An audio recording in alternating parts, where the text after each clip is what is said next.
Grand Prix.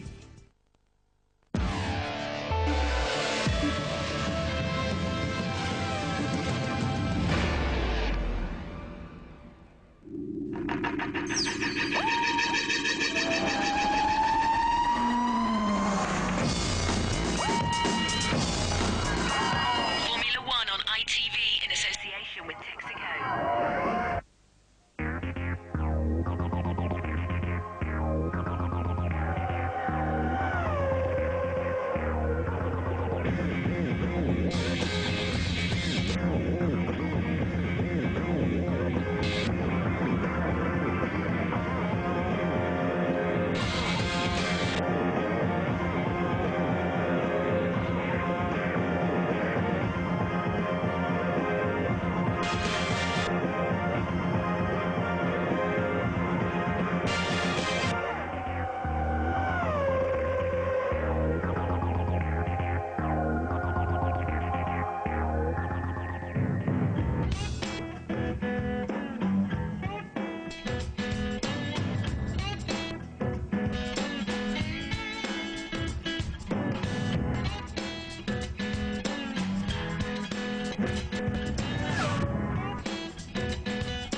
Schumacher, son of world champion Michael Schumacher.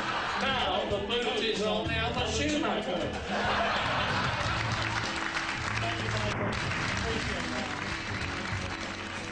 After 52 years, it's Murray Walker's last commentary.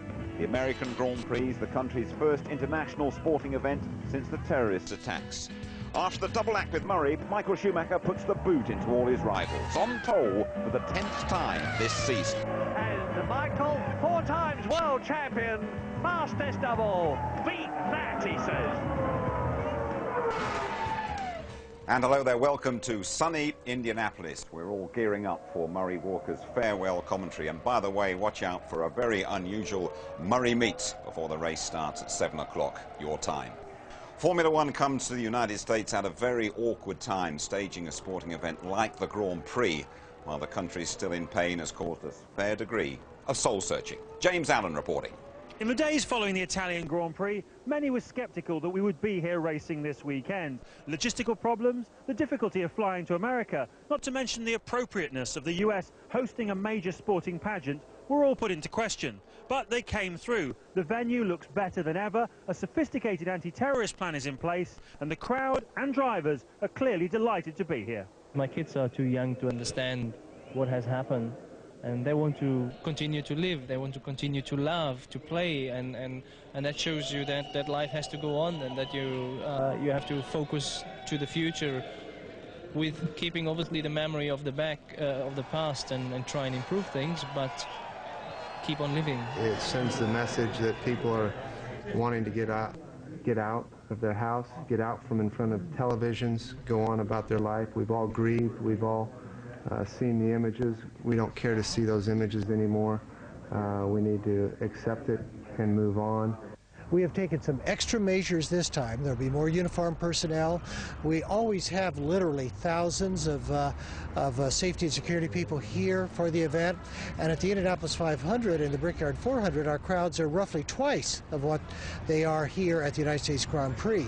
So we'll have the same number of security people at a much smaller event. We're just glad to see everybody here and take a break from the tragedy just for a short period of time. Well, we live in New York, and we didn't want to miss it. We can't let them win, so the terrorists. So we want Villeneuve to win. He'll do well to win, starting from 18th position. Mark Blundell and Tony Jardine are with me. Tony, lovely day, pit lane open. It all feels okay, doesn't it? It's a huge show of international support. It's a fabulous turnout of people. The first 100,000 people who came in today all got an American flag and they're all waving it. There's a lot of solidarity there, and it's quite an upbeat mood on this tremendous day, and I think it's a fabulous racing prospect. Mika Hakkinen, a traffic violation, you'd have to say, in warm-up. What was going on there? I think he's got a little bit of an eye problem, because he blew by about 5 guys who were sitting there stationary, didn't take avoidant action about stopping his car, and blew by the red light. The penalty for that is that he's lost his grid position in terms of being second. He's now 4th on the grid, and they took the second fastest lap that he achieved. his headaches then went on. Warm-up we had this morning, and he locks up, coming from that left-hander, left front wheel locked. Can't do anything about the speed, just bang, into the barrier. Due to take a year off, Mika Hakkinen, and it can't come soon enough for him. So a slight change on the grid for you. Michael Schumacher on pole, just like last year. Brother Ralph, quickest in that warm-up session, promoted alongside him. Juan Pablo Montoya, his engine also blew in warm-up in third, and then Hakkinen demoted to fourth. They took his second quickest time from yesterday. Barrichello and a fired-up Heidfeld. Coulthard seventh. That's disappointing once again. The Jordans, Trulli, and a Lacey. It's a Lacey's 200th Grand Prix, by the way. Best of the season, 10th for Jenson Button, and no joy for Eddie Irvine in that Jaguar. Now that Murray meets feature. Now Murray has met some charismatic characters over the years, but now he goes eyeball to eyeball with a man who knows him inside out.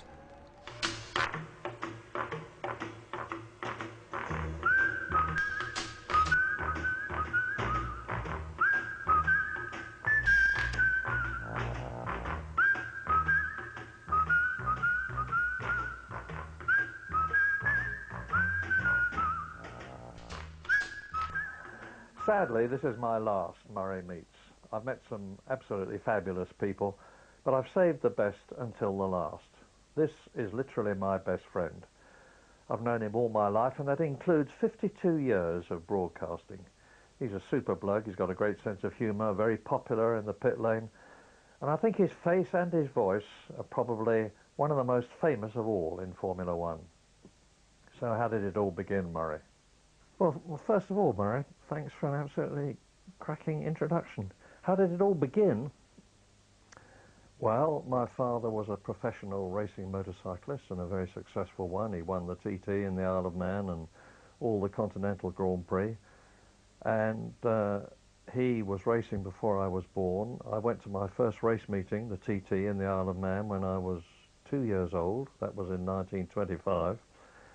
And I've been doing it ever since, because I went everywhere with my parents when he was racing on the continent. Did you and George ever race against each other, you know, battle it out on the old racetrack together? Actually, Murray, my father's name was Graham, but had I raced against him, there's no doubt at all about who would have won, because he was world class. What about when you went from bikes to cars? Was that a natural progression? How did it happen? I stayed with motorcycles until 1993, one way and another, but in 1978 the BBC decided that they were going to do all the Formula One races in the season. They had been doing the odd one up to then, and the BBC asked me if I would do them. Can a duck swim is my answer to that, and I was delighted to start on cars, and then I did Formula One from 1978 right up to now. You name it, on four wheels, and I've done it, and that includes rallying. When did you start commentating then, and what was it? Well, my first commentary of any kind was at a hill climb at Shelsley Walsh in Worcestershire, and as a result of that, the BBC producer, because the BBC were there to do it on radio, heard me, and I got offered an audition at Goodwood. That went well, and they then said, would you like to do the second radio position for the BBC at the British Grand Prix at Silverstone in 1949? And I was on my way. And unlike a lot of us, you've actually had a proper job, because you were in the advertising business for a long, long time. Well, before I'd been in the army, I'd had a short stint with Dunlop. But then I got into the advertising agency business, advertising Esso petroleum products. And then another agency where I spent the rest of my career, and I had a lot to do with things like confectionery and pet food. Well, here's something you can tell me. I've always understood that you thought of a Mars a day helps you work, rest and play. True or false? Well, no, I didn't. I was the account director on the Mars confectionery business, and as a result of that, I was responsible for the administration of what is probably one of the most memorable slogans of them all. I was much more of a birdseed and pet foods man. Trill makes budgies bounce with health, you know that. Murray, I know you tried to be like Dad and do a bit of motorcycle racing, but I gather that you didn't think that you were good enough. Now, is that then what led to the broadcasting? Yes, I had delusions of grandeur that I could be as good as my father at racing, and I did a bit of racing after the war. My dad had become a very successful broadcaster, and you know what they say, those that can do, and those that can't don't. So I started talking about it, and that's how my father discovered that he'd got a son who wanted to follow in his footsteps there, and that is actually what I did. What you've talked about has always been very exciting and dramatic, but you must have had highs and lows in your career. What about the highs? In '96, Damon had been battling against his teammate Jacques Villeneuve all season, and he won the race and he won the championship, and the whole lot sort of welled up as he crossed the line. And that was when I said, I've got to stop now because I've got a lump in my throat. And it was very, very genuine. Murray, in all these years, you have not been alone in the commentary box. You've been sharing the microphone with someone else, notably for 13 years with James Hunt. And we hear so many different stories about your partnership together. How did you really get on? When we started together, because we were chalk and cheese, I was old enough to be his father, we were different in every possible way, it would be fair to say that we weren't the best of mates. But over the years, we rubbed the rough corners off each other. I learned his ways and he learned mine. And in the end, we actually got on extremely well together. And I need hardly say that he's very sadly missed, and especially by me. What are you going to do next? What next? Well, I'm writing the inevitable autobiography, we all do. Then the publishers are sending me on a world tour to promote it, so that's going to take care of next year. I've got a lot of people who are asking me to do things, promotional things, and Bernie Ecclestone said to me the other day, "You're not retiring, Murray. I'm going to make you an offer." Murray, thank you for giving me so much of your time. As ever, it's been a pleasure to talk to you. It's been a pleasure talking to you, but then I have always thought that you were a capital chap. Now, all good things come to an end. They're about to come to an end for me. I've got one more race to commentate on for you, and it's about to happen. And when it finishes, I will be on my way. I just want to say that it has always been a gigantic pleasure and privilege for me to talk to you. Anything that I've said has come from the heart, from enthusiasm, and if you've derived pleasure and satisfaction from it, that will more than do for me. Thank you for being with me all these years. And thank you too. Capital chap, watch out for a Murray documentary here on ITV1 in mid-November. The unmistakable Murray Walker. He could have done with an alter ego around Indianapolis. He's been the centre of attention. The Formula One paddock actually laid on a special party for him. Adieu from Alain Prost. I don't know what to say. Well, I'm like you. We all have to stop sometime. You have 1 year to rest and then you come back. The message, thanks Murray, and like those budgies, keep bouncing with health. Murray, all set for the American Grand Prix. You're back with us at Indianapolis. You're watching Father Mike Welsh of St. Christopher's Catholic Church Speedway. This international community. But first, let each of us pause to pray. Notre Père, Unservator, Padre Nuestro, Allah, gracious God. We are in awe at the courage and skill of these drivers, their mechanics, and their crews. Keep them safe this day. May you bless our gathering today, return us safely to our homes, both near and far. At this moment in our history, we continue to seek your presence and your spirit. And as we look at the technology of these cars, we realize the gifts and the talents that you have given us. But may our ability and our ingenuity bring us even greater accomplishments as a world community. May we work together so that one day, as a world community, we might say, jamais plus la guerre, never again war. And finally, welcome into your kingdom the innocent victims killed on Tuesday, September 11th. May you give them eternal rest. Comfort their families. May you give them strength and bring justice to those responsible. Amen.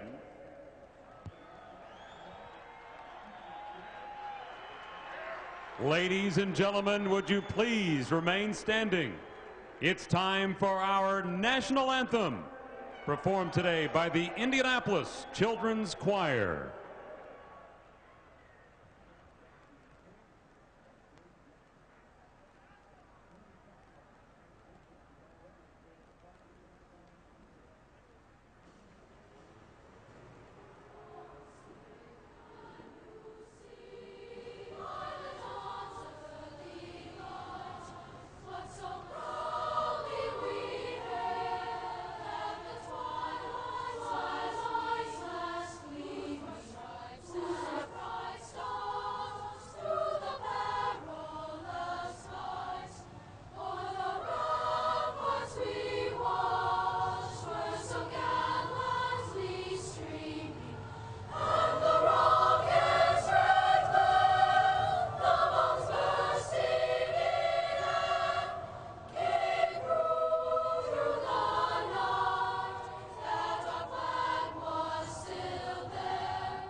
Down to Martin Brundle on the grid.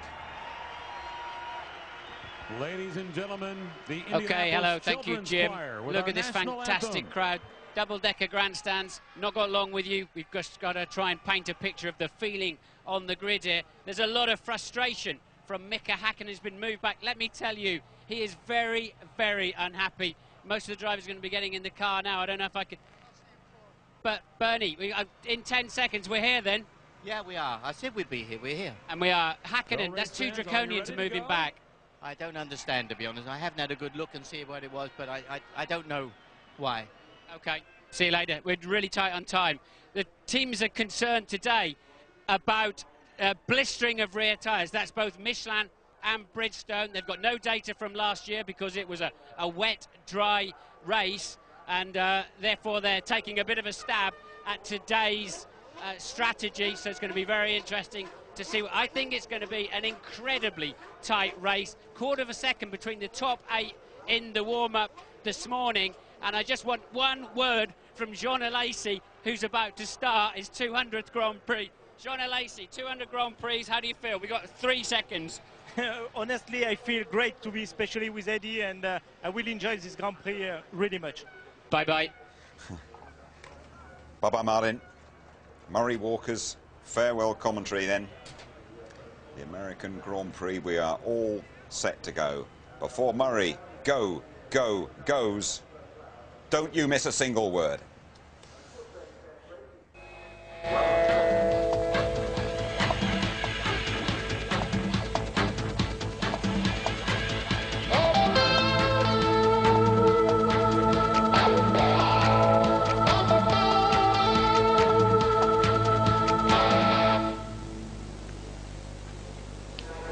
Watching the American Grand Prix, we are live from sunny Indianapolis, only on ITV1. The magnificent motor speedway is dubbed the racing capital of the world. As you can see, it's a massive stage.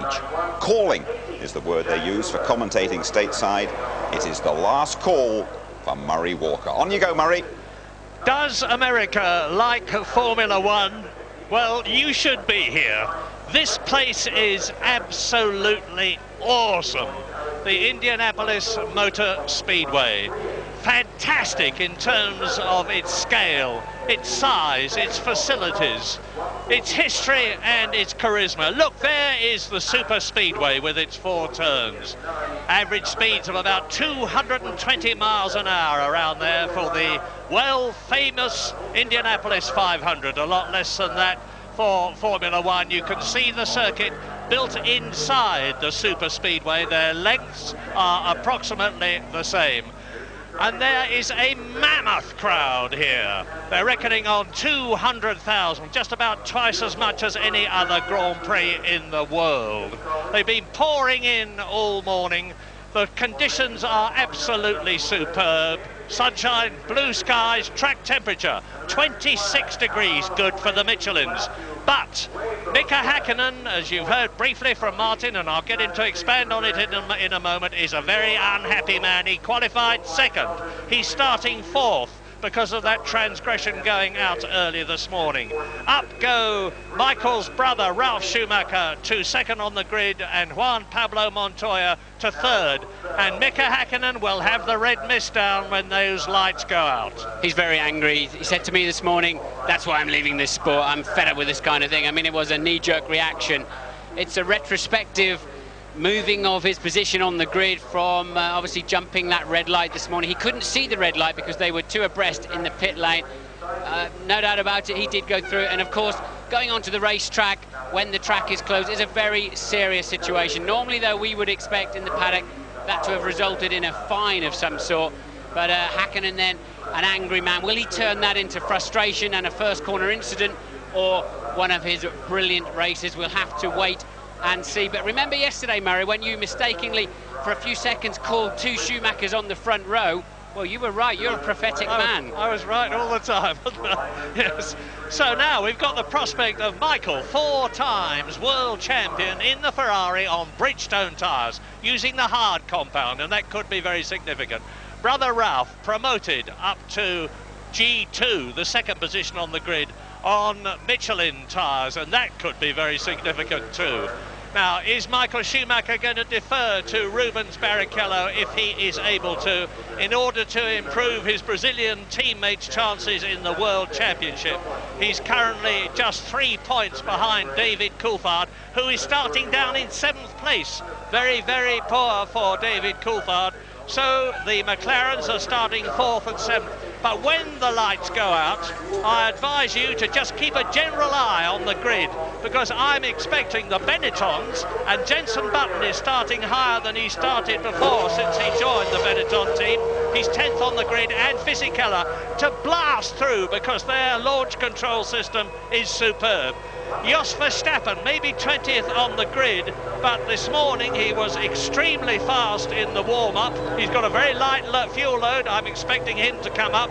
And I would say the same thing about the Jaguars too. They may be down 14th and 16th, but I'm expecting them to stop twice in this race. Most people will stop once, in which case, with the Jaguars and a light fuel load, we could see anything. But mercifully, I hope, Martin, will get everybody round this first corner first, because there's quite a long drag down to it. There's a good escape road. It's fairly wide, and they should all get round safely. Yes, and the interesting thing is Jenson Button, of course, in his best grid position of the year in 10th. Now, the previous 2 Grand Prix, we've seen both Benettons gain at least 1 and usually 2 rows of the grid. This fabulous new traction control system, launch control that they have, so it'll be interesting to watch the Benettons. But it's very wide down into turn 1, plenty of lines you can go in, but at the end of the day, just one sweet racing line when you finally get into the corner. And the engines scream, 18,000 RPM from each of those V10 motors. Down to turn 1. This is the magnificent Indianapolis circuit you see. They go round the opposite way in Formula One, and this is turn 1. And the turn 2 is the left-hander. They take that at about 70 miles an hour. Everybody's got away well for the parade lap, the formation lap. Alex Young, the young new Malaysian driver, starting for his 2nd Grand Prix, gets away last, as he should have done in the Minardi. And the skyline of Indianapolis benevolently looks over the circuit. It's only about 5 miles away. Drove in about 15 minutes this morning, and the cars continue to make their way round the circuit. And there is the McLaren with the Ferrari behind it, and Michael Schumacher leading away, and it is his 42nd pole position in his career, his 10th pole position this year. I talked to him for a long time last night. He is in extremely good form. Rubens Barrichello in the second Ferrari there is starting 5th on the grid. Juan Pablo Montoya, that we're with now, had an engine blow up in the warm-up this morning, but he still got in the spare car, no problems, and he was 5th fastest. Smart cookie Montoya's got the traction control switched off for a moment so he can really light up those rear tyres in a hope of having more temperature when he gets to the start line. That's the best way. Pump 850 horsepower through those two relatively skinny 4-groove rear tyres, and they just flare up in temperature. Look, Michael Schumacher, you're not actually supposed to do that. That is the equivalent of a practice start. You mustn't really do that, but you can squirt it as you're cruising along if you want. So, out of turn 2 of the Indianapolis Motor Speedway, down the straight, and they'll be doing some 205 miles an hour as they approach turn 1 at the end of the first lap. John Todd, the Ferrari team manager, walking to his position on the gantry, and it's just a matter of seconds now before the 73-lap American Grand Prix starts. The World Championship has been decided, but it hasn't been decided for second place in the Drivers' Championship or second place in the Constructors' Championship. They come round in one line, they peel off to the right, those of them who are starting from that side of the grid, and that includes, of course, Ralf Schumacher, starting from the right, the left as you look at it. They peel off to the right late to keep their tyres as clean as possible because it's dirty on that inside line, and now then they're ready for the start procedure. Michael Schumacher on the right, Ralf Schumacher on the left. Behind Michael Schumacher is Montoya. 3 lights, 4 lights, 5 lights. Go, go, go! And they've all got away well. No, there's one left right at the back. Is it Young or is it Thomas Henger? But meantime, Schumacher leads. Michael Schumacher, that is. And the Williams right up alongside him is that of Montoya. Montoya has come through from 3rd on the grid. He's got ahead of Ralf Schumacher. And Ralf Schumacher is 4th. Barrichello has made a superlative start. He's up from 5th on the grid into 3rd place. Ferrari leads, Williams 2nd, Ferrari 3rd. Ralf Schumacher is in 4th position. Then it's the 2 McLarens. Alex Young brings up the rear. Yes, Thomas Henger failed to get away, but he is now into the race. So all 22 cars away, albeit one of them somewhat delayed. Michael Schumacher then leads Montoya, Barrichello, Ralf Schumacher, Hakkinen and Coulthard. The 2 McLarens line astern for 5th and 6th. Into the left-hander at turn 10. Now this is where they start to attack the bank part of the circuit after turn 11. 80 miles an hour out of this, and now the speed builds. 155 miles an hour, 190 miles an hour, 205 miles an hour. And Michael Schumacher leads, Ralf leads, Barrichello leads Ralf Schumacher 4th and Montoya in 2nd place.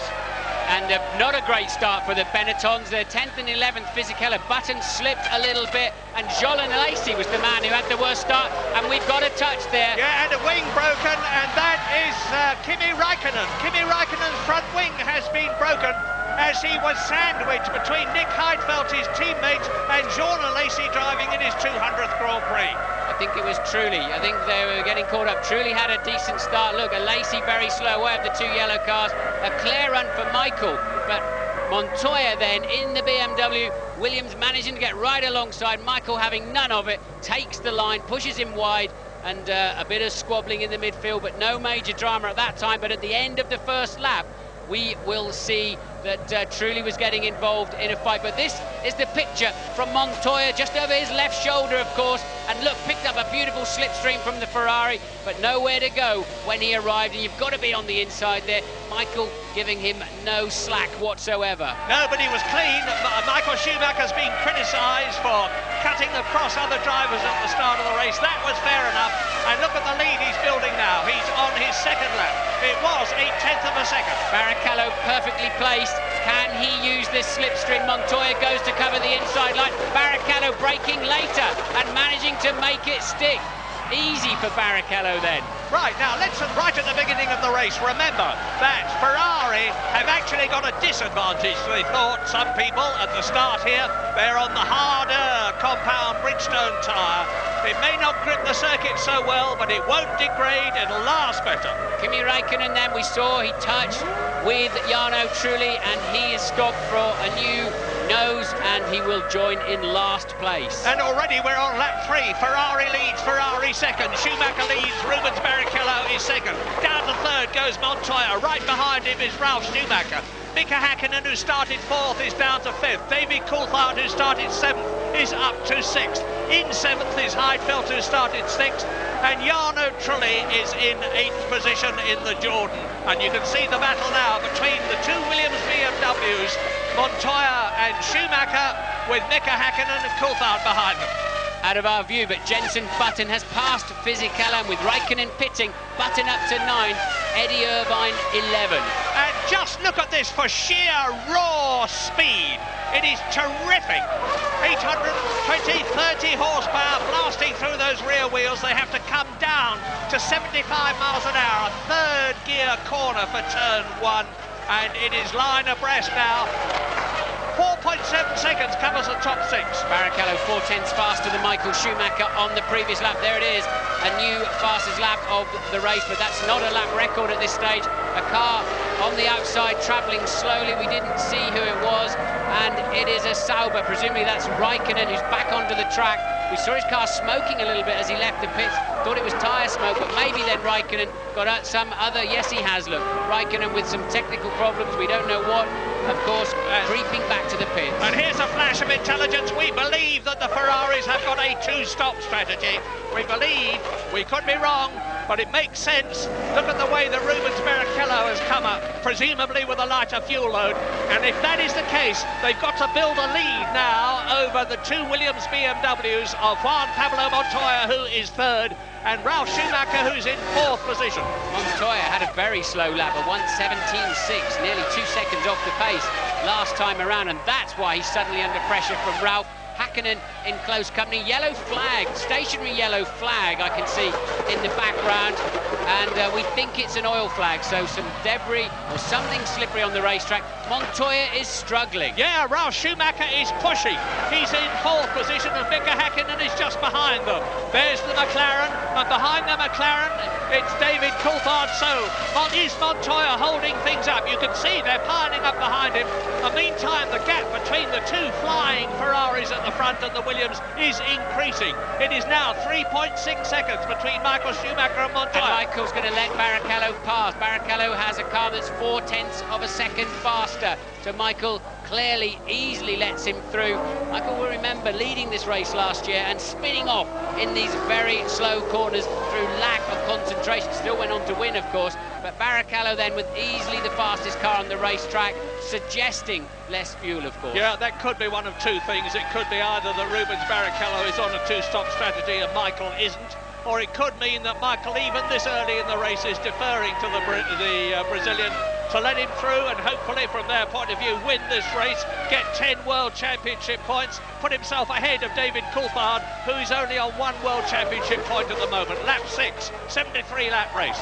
And I think they're going to have to move Montoya out of the way soon as well. He is definitely holding up Ralf. It's enabling the McLarens to stay in touch, but Montoya well down in the 1:17s. Barrichello full second faster than anybody else, including passing Michael Schumacher up the inside into turn 8. Obviously he was let through, but then Barrichello scampering off into the distance. It's about 2.5 tenths of a second per lap for every 10 kilos of fuel you carry around here, so it would suggest Barrichello two-stopping. And Kimi Raikkonen in the garage there has retired for the 6th time this year.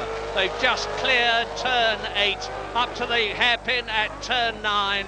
A short dash, and then there's another hairpin, turn 10. This is it. Up to about 80 miles an hour for the right-hander at turn 11. And then they get back onto the Indianapolis Motor Speedway, the super speedway. They're on it now. Look at the width of the circuit, and look at the way they come right out to the side, almost glancing the wall, cut across, build up the speed. Here come the two Ferraris, and it is Rubens Barrichello in the lead with the fastest lap of the race, obviously. 1 minute 15.5, and that is about 0.8 of a second off last year's lap record put up by David Coulthard. Yes, and when they've used up some of the current fuel load, of course, they will be lapping faster. But as I said, on the grid walk, they are all expecting tyre problems of some sort with blistering. They've come here this year with a much softer, much more competitive in terms of lap time tyre. They were so conservative last year, the tyre companies, concerned about the banking, proved to be a non-issue, but this year maybe they've not been quite conservative enough, and a lot of these teams are really on their back foot protecting their rear tyres. James Allen. Well, remember, Martin, that Ferrari selected the harder tyre for qualifying yesterday. They were aware that they wanted to try and use it as best they could. It didn't work for them in Imola, but it worked for them in qualifying yesterday. I think Rubens Barrichello definitely is on a two-stop strategy, a second a lap faster than the rest of the field. Entertainment is the name of the game here today, and Ferrari seem to be going out to provide it. So what are the figures here? Well, two stops, you need to be, it's about 12 seconds faster than one stop, but you need a 30-second lead in order to make the pit stop and rejoin back in front. Quick word on the Michelin tyres on the Williams guys. My information is that they started with tyres that had done over 18 laps already. Clearly very worried about the wear situation. Now look, there is the third and fourth, followed by the rest. Montoya is not letting Schumacher past if the German is trying to do so. Hackinen's right behind him, then it's David Coulthard, Heidfeld and Button.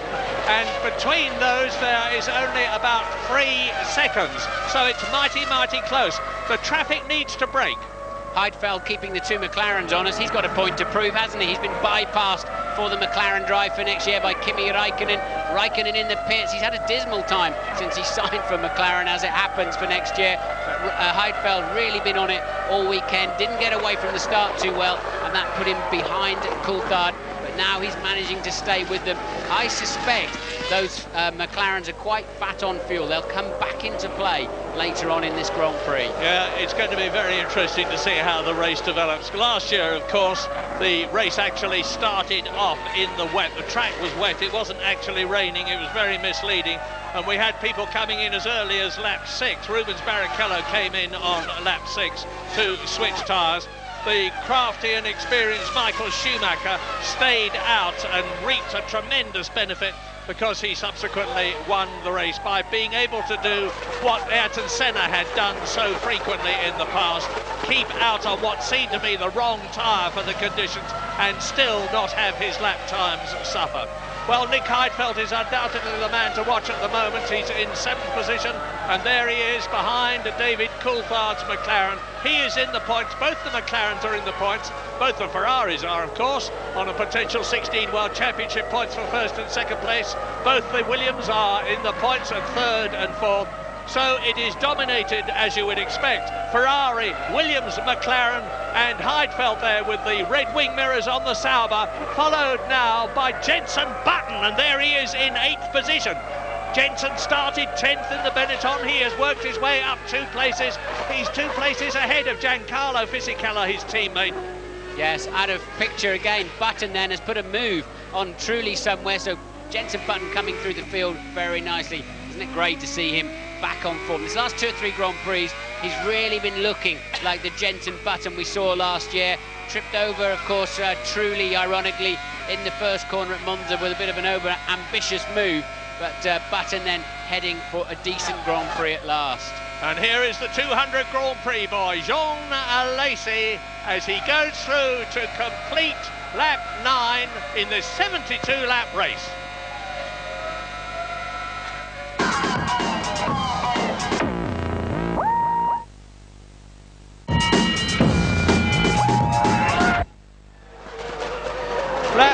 11, lap 12 now in the American Grand Prix. 11 laps completed. Joe Ramirez, who is retiring at the end of the year, sits there in the McLaren garage, impassively watching the television screen, not happily watching the television screen, because the top McLaren driver is only in 5th position, and it's double world champion Mika Häkkinen. There has been no change.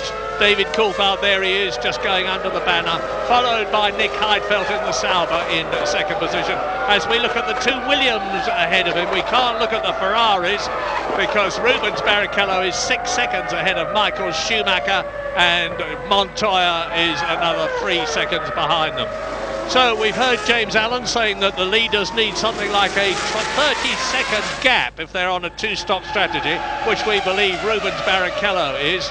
It's not enough at the moment, because Montoya in the leading Williams BMW on Michelin tyres is 9.5 seconds behind the leader. Don't know when he'll be coming in. That's the problem about one-stop strategies these days. It's very difficult to predict when the cars are going to come in, because we don't know what fuel loads they've started off with. That's for sure. Jenson Button's had a problem. He's now slipped quite a long way back from Jarno Trulli. We don't know why. That's a Lacey challenging both the Benettons. 11th place Manon Lacey. Fisichella on the end of his nose, picks up that extra surge, and later on the brakes, a really clean move. Well, he's done 200 of these. He should be good at that by now, Murray. Yeah, and he's 37 years old, but there's news from James. Yes, looking at the timing of these stops then, gentlemen. The one stop as we're looking about lap 40, I believe. But Rubens Barrichello on his 2-stop, he's going to come in on lap 28, which is in just 16 laps from now, and then he's going to have to come in again about lap 51. That's the target. And one other note for you, Jos Verstappen, the king of the Grand Prix starts, he has made up 7 places off the start line this race, and that means that in the 16 Grand Prix so far, it's a total of 80 places. 80 places he's made up so far, an amazing statistic. So there is Jenson Button in the Benetton, followed by Fisichella. Now we're with a Lacey, and Lacey has got Fisichella in front of him.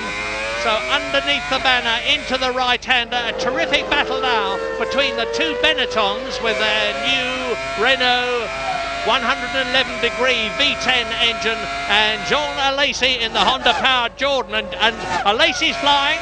He's not close enough yet. Button's, prediction? But he's got to get a little bit closer than that, but Button's really struggling with the handling. He's dropped off the pace. Alesi, look at that. You can just feel it's like moving up another gear, and he will now easily outbrake Button. I think they're losing a lot of grip from the Michelins on the Benetton at the moment, obviously working them too hard, and that was easy. I think Alesi then just pulling a rip-off off the visor, probably got a lot of oil on his visor, which may also give us an indication of why Button has started to slow down. Maybe he's got the beginnings of an engine gremlin. Yeah, and that's happened in the past. This is still very much a development engine, and we're now back at the front of the American Grand Prix on lap 14 out of 73 as the Ferrari exits turn 13, builds into that long straight, and the leader, Rubens Barrichello, has now gone faster again, 1 minute 15.179, and that is 0.4 of a second off last year's lap record. And I remind you that he has still got plenty of fuel to burn off before he comes in. That's the Williams BMW of Montoya. He is in 3rd place. Ralf Schumacher has dropped back a bit, actually, compared with Montoya that we're looking at, because the German in the Williams BMW is now about 1.5 seconds behind his teammate. There's been no change at the top 7. It's still Barrichello, Schumacher, Montoya, Ralf Schumacher, Mika Häkkinen, David Coulthard, and the gallant Nick Heidfeld. He doesn't have anything to prove. He's been a test driver for McLaren. He's driven for Prost. Now he's with Sauber. You heard there he is in the background with the red mirrors on his car in the wheel tracks of David Coulthard. Now, are the McLaren still fuel heavy, Martin? Do you think they're going to be able to make up ground later on? Well, judging by the warm-up this morning when there was just about a quarter of a second between the lot of them and Coulthard second fastest, it seems absolutely clear that they're running more fuel in the McLaren, certainly than Barrichello.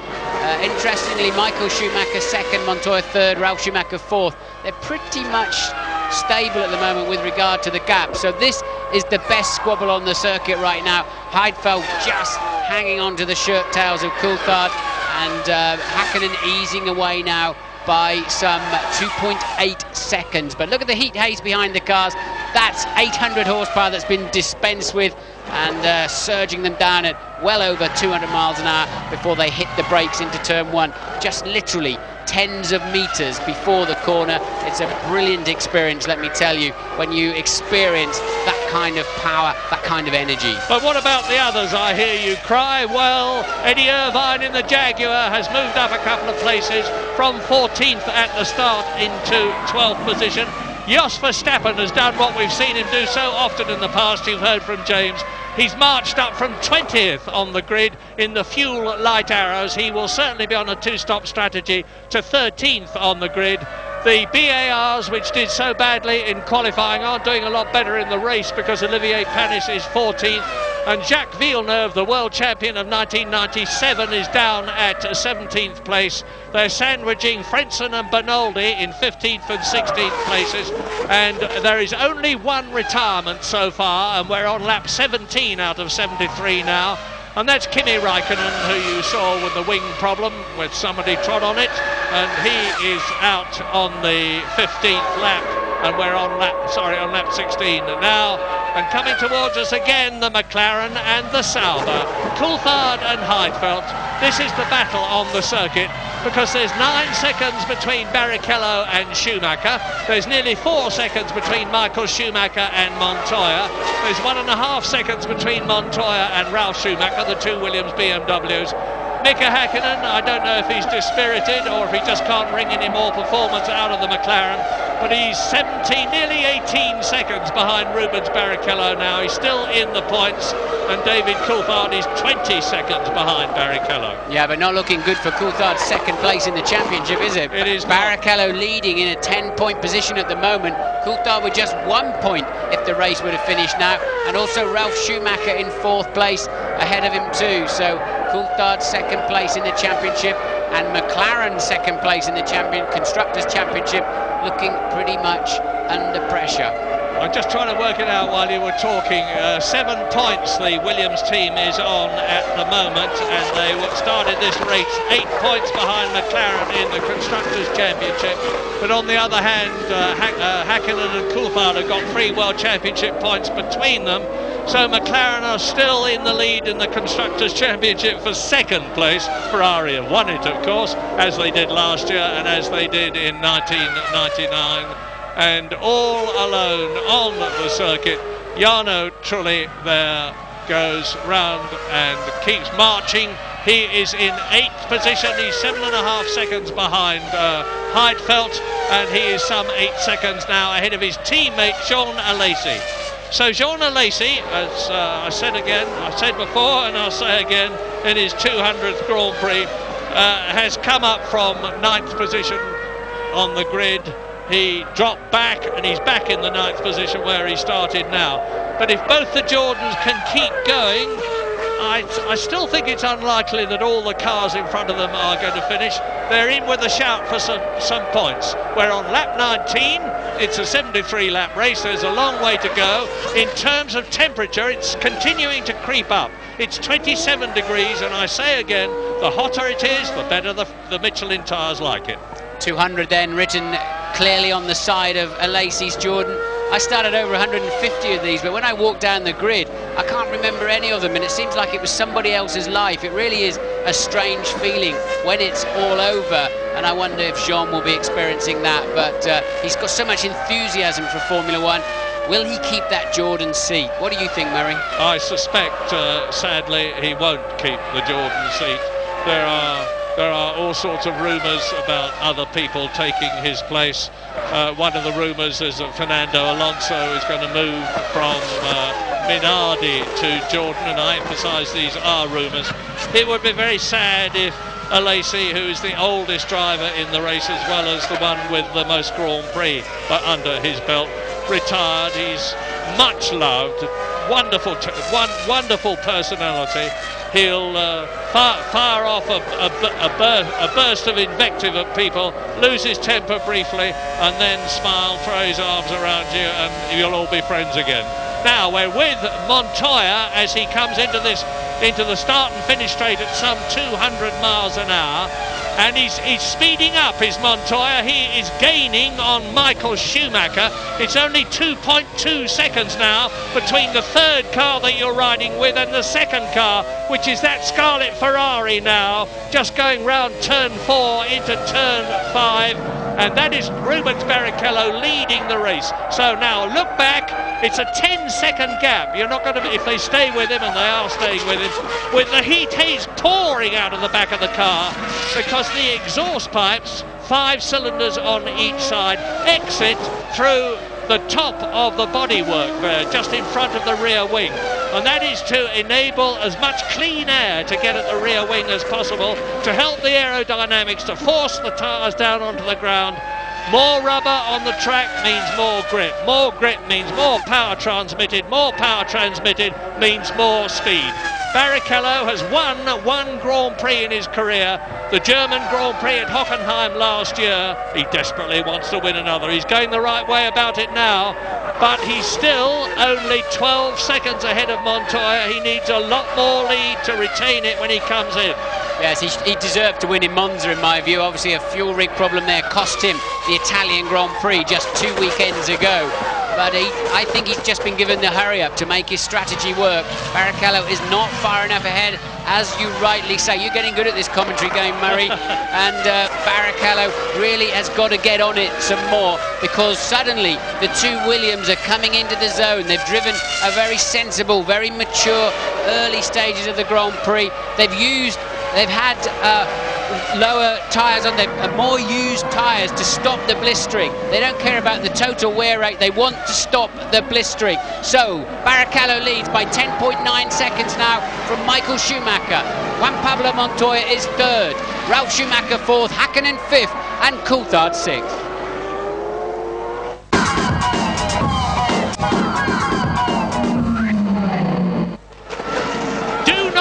The room, it's all coming alive at Indianapolis. Lap 23, 50 laps to go. Rubens Barrichello has had the hurry up sign because he's on a 2-stop strategy and he has not got enough lead to be able to retain it when he comes in. He needs a 30-second gap.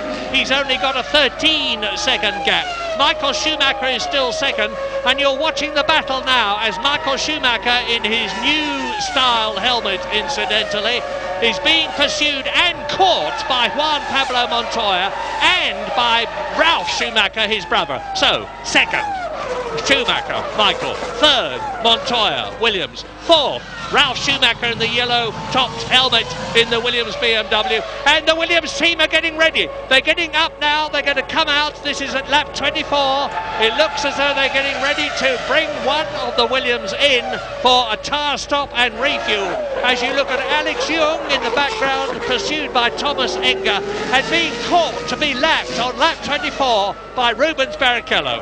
Well, I tell you, if Williams are coming in for a stop, there'll be an enormous sigh of relief from the Ferrari team, because Williams were definitely putting an attack into place, but it seems as if they are also light on fuel. So the Williams has not had the ultimate pace that we thought they were having, and they're one of them, and therefore I'm sure both of them will be making a 2-stopper now, and the Ferrari pit wall will be mighty happy about that. We think it's Ralf Schumacher, the second of the 2 Williams, coming in this time, makes a late lunge for the pit lane. There's the speed limit line already, so it's a long way, and that's why a pit stop here takes so much time, and it really does compromise you on a 2-stopper. James Allen will take it. I tell you, Martin, if this is a scheduled stop, they're nowhere, absolutely nowhere. We should have been much faster in the first stint.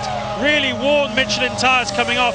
They're really very worried about the heat building up in the casing of the rear tyres. That's the problem here today, and that's the problem with the left rear tyre. Now it's on the car. Ralf rejoins, but I don't think Williams are in it today, Martin. No, and they, as you said, left rear, they had to change the gun. The man on the left rear had to change guns for some reason, and a very slow pit stop for Ralf then. He came in 4th, and he's going to go through, come out 10th. Because Montoya's gone through, so has Hakkinen and Coulthard. Heidfeld is now up into 6th. Trulli is up into 7th. Ralf Schumacher got out just about at the same time as Jean Alesi. I didn't see whether he was in front of or behind the Jordan, but anyway, we're now with Juan Pablo Montoya. Is he going to have to stop and come in, as has Ralf Schumacher? Montoya is third, that's Michael Schumacher ahead of him. The gap is only 0.8 of a second now, and he's carved it down from 2.2 seconds. Lap 26 out of 53, so round about one third distance. And you can see the Ferrari is actually visibly getting bigger in Montoya's sights, and he closes right up on Michael Schumacher. And that's an important point. Barrichello up front by 12.5 seconds has Michael as rear gunner for him today, and I think Michael will be very happy to help Rubens win that Grand Prix. Rubens appears to have enough speed by himself, and look how much Montoya had to correct the car through a relatively simple stage of the lap, and then it's quite clear then they're really struggling to get the back end to stick on that Williams, and it's been pretty much the case all through free practice and qualifying. We've seen Montoya pointing the wrong way down the racetrack on at least 3 occasions as they've struggled to hook the rear up. Oh, closing right up. This is race 16 out of 17. Just the Japanese Grand Prix in 2 weeks' time. But 10 races ago in Austria, race 6, Rubens Barrichello moved over and let Michael Schumacher through from third to second in order to get World Championship points as the team leader. And Michael said, "Thank you, Rubens, I will remember that." Now, maybe this is the time for him to remember. Not in the pit lane this time, so at least 2 more laps, 3 more laps of fuel then that Montoya was carrying over Ralf. So how far can he go? I'd be amazed if he can one stop, because that means Ralf was having a terrible afternoon. So surely Montoya will be in anytime soon. And you never know with Michael Schumacher. He's got such a wise old head on his comparatively young 32-year-old shoulders. But there is an answer. The Ferrari mechanics in their overalls, helmets, are out in the pit lane. They are allowed to come out. They have to come out on the lap that the car is coming in. So there's going to be a Ferrari stop at the end of this lap, which is lap 27 out of 73. Rubens Barrichello leading by 12.5 seconds. Montoya right behind Michael. Well, of course, we've had Barrichello pegged as a 2-stopper from the very early stages of this Grand Prix, and there then into the pits is such a high angle, it's difficult to see which one it was. It's Barrichello. With this, it is Barrichello, but with this Michael's new helmet, it's terribly difficult. James. Yes, well, bear in mind, guys, that Rubens has now to make one more stop than the others. In other words, he needs extra 30 seconds out of his race, which the others don't need to lose. So in both of the first 2 stints, he needed a 16-second lead at least. He's clearly going to lose the lead this time. It's the second stop. It's his exit from the second stop that's the critical part. And I don't really know if he'd done enough work in that first stint. Only 12.5 seconds lead. It's very, very marginal. 2 stops here, not that much faster. Very bold by Rubens. Can he make it pay? Go, Rubens. You're not going fast enough. Michael Schumacher now leads. There is Rubens Barrichello. Michael Schumacher leads. Montoya is up into second. Hakkinen is up into third. Rubens Barrichello scrambled out of the pit lane just in front of David Coulthard. He was in 4th place, so he's lost 3 places. Is the Ferrari strategy falling flat on its face? We'll have to wait and see. This is lap 28. The key to this race is how far can these 2 cars go before they make a pit stop. Michael and Montoya, then Michael Schumacher from Montoya by 0.8 of a second. This then is the scrap for the lead now after Barrichello's expected relatively early stop. Ralf Schumacher is down in 8th place after that stop of his, that slow stop. And as I said earlier on, I think the McLarens are going to come, the race is going to come back to the McLarens as they go through the afternoon. They're now 3rd and 5th. They're sandwiching the Ferrari of Barrichello, who's regained the race. And the leaders, here they are. Michael Schumacher with Montoya tucked up behind him are closing up on Thomas Enger from the Czech Republic in the Prost to lap him. Now, if Enger gets in the way, this is where things could change. So Michael will be watching his mirrors to see what Montoya does. He will be watching the front to see where he can get past Thomas Enger. There is the Czech. He looks in his mirrors. He moves over. Good bit of driving, Thomas. Well done. It's only his 2nd Grand Prix. Bang goes Schumacher past him. Bang goes Montoya past him. Here coming towards us is Mika Häkkinen in third place, 11 seconds behind the race leader. David Coulthard is 4 seconds behind him. There he is in the red Ferrari. In the background is Rubens Barrichello, 5th place. Go for it, Rubens. Well, that's interesting. Rubens' last lap, a 1:18.8, so he must have made a mistake somewhere because Coulthard has leapfrogged him up into 4th place. What was the problem, or what is the problem with Rubens Barrichello? A very slow lap. Yeah, I wasn't too sure, Martin, to be absolutely honest, that Rubens had got out in front of David, so maybe it was the reverse and David just scrambled past him at the pit stop. But whatever, you're absolutely right. Rubens Barrichello is now in 5th position, and there is Montoya. You're looking at the battle for the lead now on lap 30, and we're getting closer and closer to half distance. How time flies when you're enjoying yourself, and this is terrific. The temperature, just for the record, is now 30 degrees. It's going up, up, up. Better and better and better for the Michelins, but remember, already we've had stops, and Rubens Barrichello is now down in 5th place as a result of that stop. Now, you know what the situation is for the first 6 with Jarno Trulli up there. I'll give you the rest quickly because I know you're interested in more cars than the ones in the top 6 point scoring places. It's Jorna Lacey who's 7th in the Jordan. Ralf Schumacher down to 8th position after his stop. Nick Heidfeld is 9th and Button is in 10th position, which is where he started. Giancarlo Fisichella is 11th, he started 12th. Eddie Irvine is 12th and he started 14th. Jos Verstappen is 13th and he started 20th. Heinz-Harald Frentzen in the Prost is 14th ahead of Olivier Panis. 16th is Binaldi. Jacques Villeneuve is still down in the dumps at 17th place ahead of De La Rosa. Alonso is 19th. Enger is 20th and has been lapped. Alex Young is 21st. Kimi Raikkonen has retired. 21 still running on lap 31 out of 73. And you look down on the 2 lead cars of Michael Schumacher in the Scarlet Ferrari. 4 times a world champion and would-be world champion Juan Pablo Montoya, who of course has won at Indianapolis in the past, but not in a Grand Prix. He won the fabled Indy 500 and was champ car champion of the year, of course. This brilliant Colombian, and look, he's gaining visibly on Michael Schumacher on the twisties there as he exits the double 90 at turn 10, accelerates up to turn 11. And this is where the BMW grunt should help, because although that Paolo Martinelli designed engine in the Ferrari has got a lot of power, the BMW has got even more. The gap on the previous lap was 0.7 of a second. They crossed the line to complete 31 laps and it's 0.6 of a second.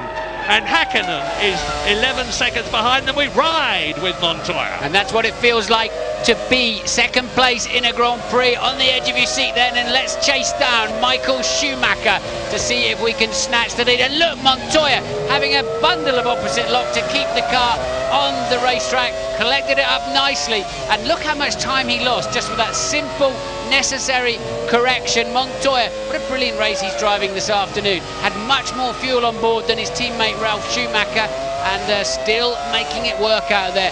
So Michael Schumacher and Montoya really now putting on the show up at the front. But the McLarens then, 3rd and 4th now, about 10 to 14 seconds behind the pair of them. So they're staying just about. Look at this then.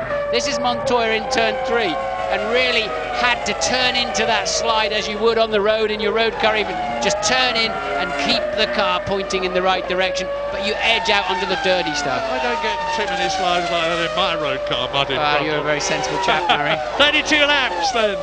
That means that there are 40 laps still to go, and with Montoya trying to make up for that slight loss of time on the previous lap, and they're carving their way through the field now. It is Fernando Alonso from Spain who is the next to be passed in the Minardi. He qualified as superb 17th here. The Minardi team has got great promise for next year because it's got the Asia Tech engine, and Paul Stoddart, the boss, was telling me that he's got hopefully a fairly healthy budget from all sorts of sources next year. Things looking good for this Italian team that has struggled so hard in the past. So there is Rubens Barrichello. Now the gap between Barrichello and Michael Schumacher, 5th and 1st, is 19.3 seconds, and Montoya is pushing again. The first sector, 23.1 seconds. Nobody has been through it. And look, there it is. We look down on the Montoya is visibly closing now on Michael Schumacher. And it gives you a chance to look at the crowd in the packed grandstand in the background, and particularly the ones they're coming to. Well, he's just about in the zone for a toe, and you'll see Montoya just gradually moving towards the back of that Ferrari as they move towards the first corner. He had a lot of work to do, but look how much he's made up, and he takes the lead. Fantastic! And the crowd roars! They love that! And that's his dad in the background with the beard. Boy, is this Grand Prix racing with a capital G and a capital P. Juan Pablo Montoya, who first led a Grand Prix in Brazil by putting a sensational move on Michael Schumacher, has done exactly the same thing here at Indianapolis. Hot dog! It's terrific. Look at him go. And he's so calm when he's out of the car. He's so relaxed. But when he gets in it, he is a tiger. And he's pulling away now. Now, they have passed Young to lap him. And there are the Colombian flags in the crowd, giving it plenty. Not that he can see them. He's rather concentrating on what he's got to do now. Is 26-year-old Juan Pablo Montoya, who comes from Bogota. And Michael really losing a lot on this lap. Didn't expect him to be falling so far behind.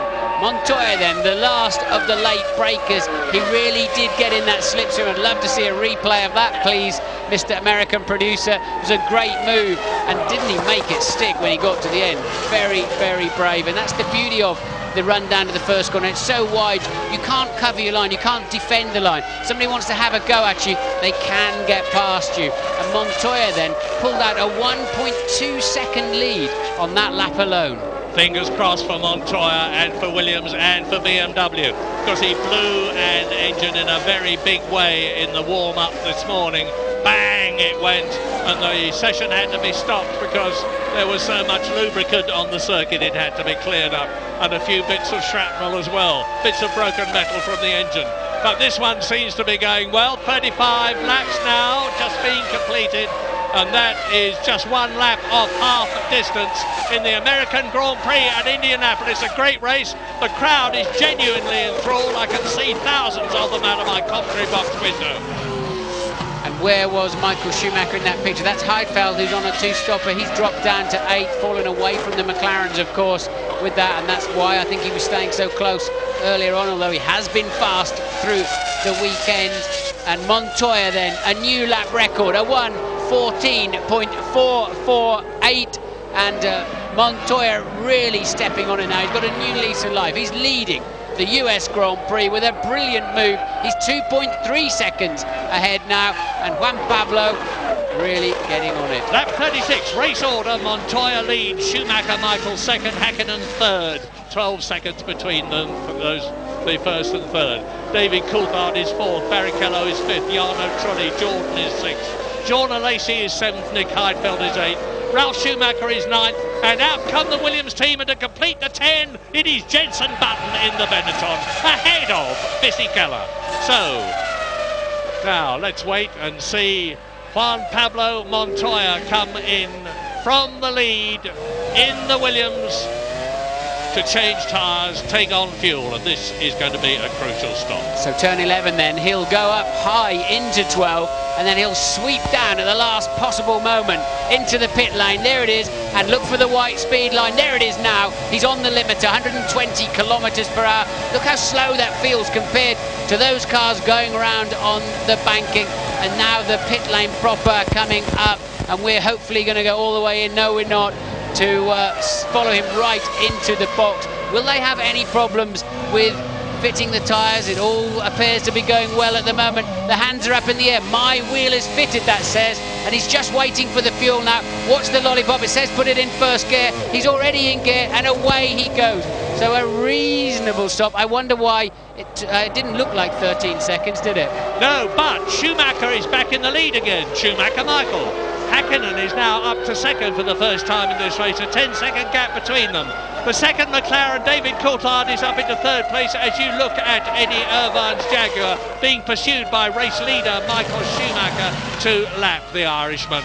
Rubens Barrichello is fourth, so it's Ferrari, McLaren, McLaren, Ferrari. Montoya came out in fifth place ahead of Jarno Trulli, and that's the point scorers. And Jordan Lacey in the second Jordan is seventh, so the two Jordans are sixth and seventh. And those clouds of black smoke are from the brakes. They're 28 millimetres thick when they start the race, and they will be significantly thinner. And you can't believe the amount of material that comes off them every time they hit the brakes. And remember, that's just one corner of the lap, albeit the hardest braking corner. You can't believe they survive the distance, but indeed they do, of course. So now Michael Schumacher, and that's Ralph off the racetrack. Ralph Schumacher out of the race then. Rear wheel spinning. It looks as though he's beached it. The under tray is resting on the ground. He can't get any purchase. He's getting out of the car. Ralph Schumacher retires from the American Grand Prix. It's his seventh retirement of the year. No points for him.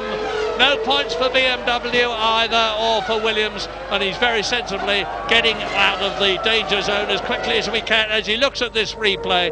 Now, where that happened was the approach to turn 6, that's the double 90. I suppose it doesn't matter to Ralph where it happened. It happened. The Ferrari mechanics are out, and that is for Michael Schumacher, who now leads Mika Hakkinen by 8.3 seconds, because Mika is speeding up. He's closed the gap between himself and his traditional rival, Michael Schumacher.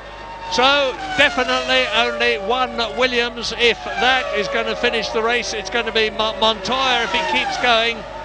And we're watching now the Ferrari as he goes through to start another lap. Yep, Michael didn't pit, so who is this for then? Can it be for Barrichello again already? So Michael then onto his 39th lap now. He has not stopped. Second, Hakkinen, 8.2 seconds adrift. He has not stopped, and nor has Coulthard, your current third place man. So it was hide and seek at the beginning. Barrichello's gone through as well, so quite why the Ferrari mechanics are all in the pit lane.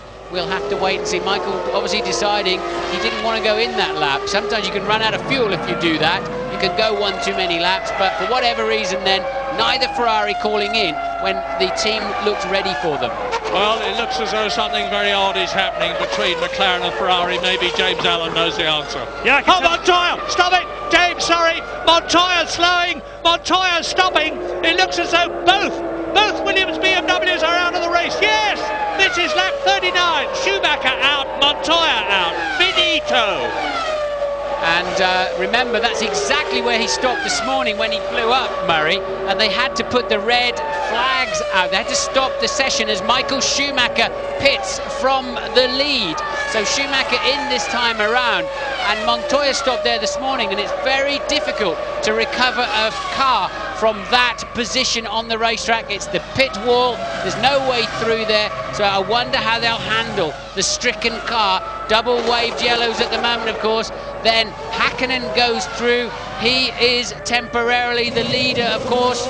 Michael rejoining. Seemed a reasonably long stop again, didn't it? So not seeing good stops this afternoon. Hakkinen then leads the Grand Prix. Remember, the man who started this race very, very angry because they moved him back on the grid for a indiscretion this morning in the warm-up. They applied it to yesterday's qualifying position. And Montoya is right near the pit exit. Can they clear his car out of the way, or will they decide to just leave it there? That's a tough call for Charlie Whiting and Herbie Blash, the two race directors who have got to make those crucial calls. And Coulthard then, second place at the moment, 4.2 down on teammate Hakkinen. Lap 40, 33 to go. Hakkinen leads, Coulthard second, McLaren. Rubens Barrichello up to third, and Michael Schumacher has been in and made his pit stop.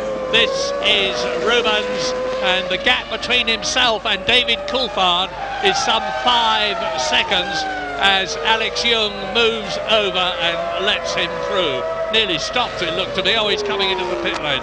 So who's been in? Well, Rubens Barrichello's been in, Michael Schumacher has been in, Nick Heidfeld, who is now in 6th position, has been in, and it's looking very promising, and you can see people around the car. They're going to move it. They've managed to get it across the pit lane. They've done well. They've wheeled it, got it across the pit lane. Obviously no oil leaking out of it as it had this morning in the warm-up when it blew up. So they have managed to clear the car of Montoya. Good news, so we don't need a safety car. And that solved the problem about second in the Constructors' Championship at the moment, because both McLarens are still running in the points. First and second, that'll do, thank you very much. And both Williams are out of the race. First of all, Ralf Schumacher, and then Montoya. This is crucial for Hakkinen then, of course. He takes the lead of the race. They're obviously running more fuel than anybody else. They've played the waiting game, but look at the traffic he's having to put up with. I think McLaren probably will bring him in sooner rather than later, otherwise he's going to lose that advantage. But he's not pitting this time around. He'll easily clear the Jaguar by the end of the straight, but he's still got 2 more medium fast cars to get past on the next lap. It's De La Rosa. He's passed De La Rosa. Now the next one is Jacques Villeneuve in the BAR, who is running in 12th position, and then it's Jean Alesi, and here is the Ferrari bearing down on us, Rubens Barrichello, and there's no doubt at all about the fact that the McLarens will have lost time threading their way through the traffic, but only for a short while, because then it's going to be Rubens Barrichello's problem. He's got to get past the traffic that they will already have cleared. Lap 42 now, 31 to go. Well, remember, Barrichello is 2 stopping. He is currently 11 seconds ahead of Michael Schumacher, who will not stop again. That is a Minardi. That's Alex Young, still coasting around. We saw him coast into the pit lane. He's obviously gone back out for another attempt. Still got the problems. So I think Barrichello is not looking that great. He's only 11 ahead of Michael, and he's got to make another pit stop. So the McLarens are looking strong. When they pit, will they manage to get out in front of this Ferrari of Michael Schumacher? He's lapping on a 1:15.5 at the moment. Coulthard on a 1:14.9. It's Coulthard on the move now. Well, Ross Brawn, the technical director at Ferrari, is reckoned to be the guru of race strategies.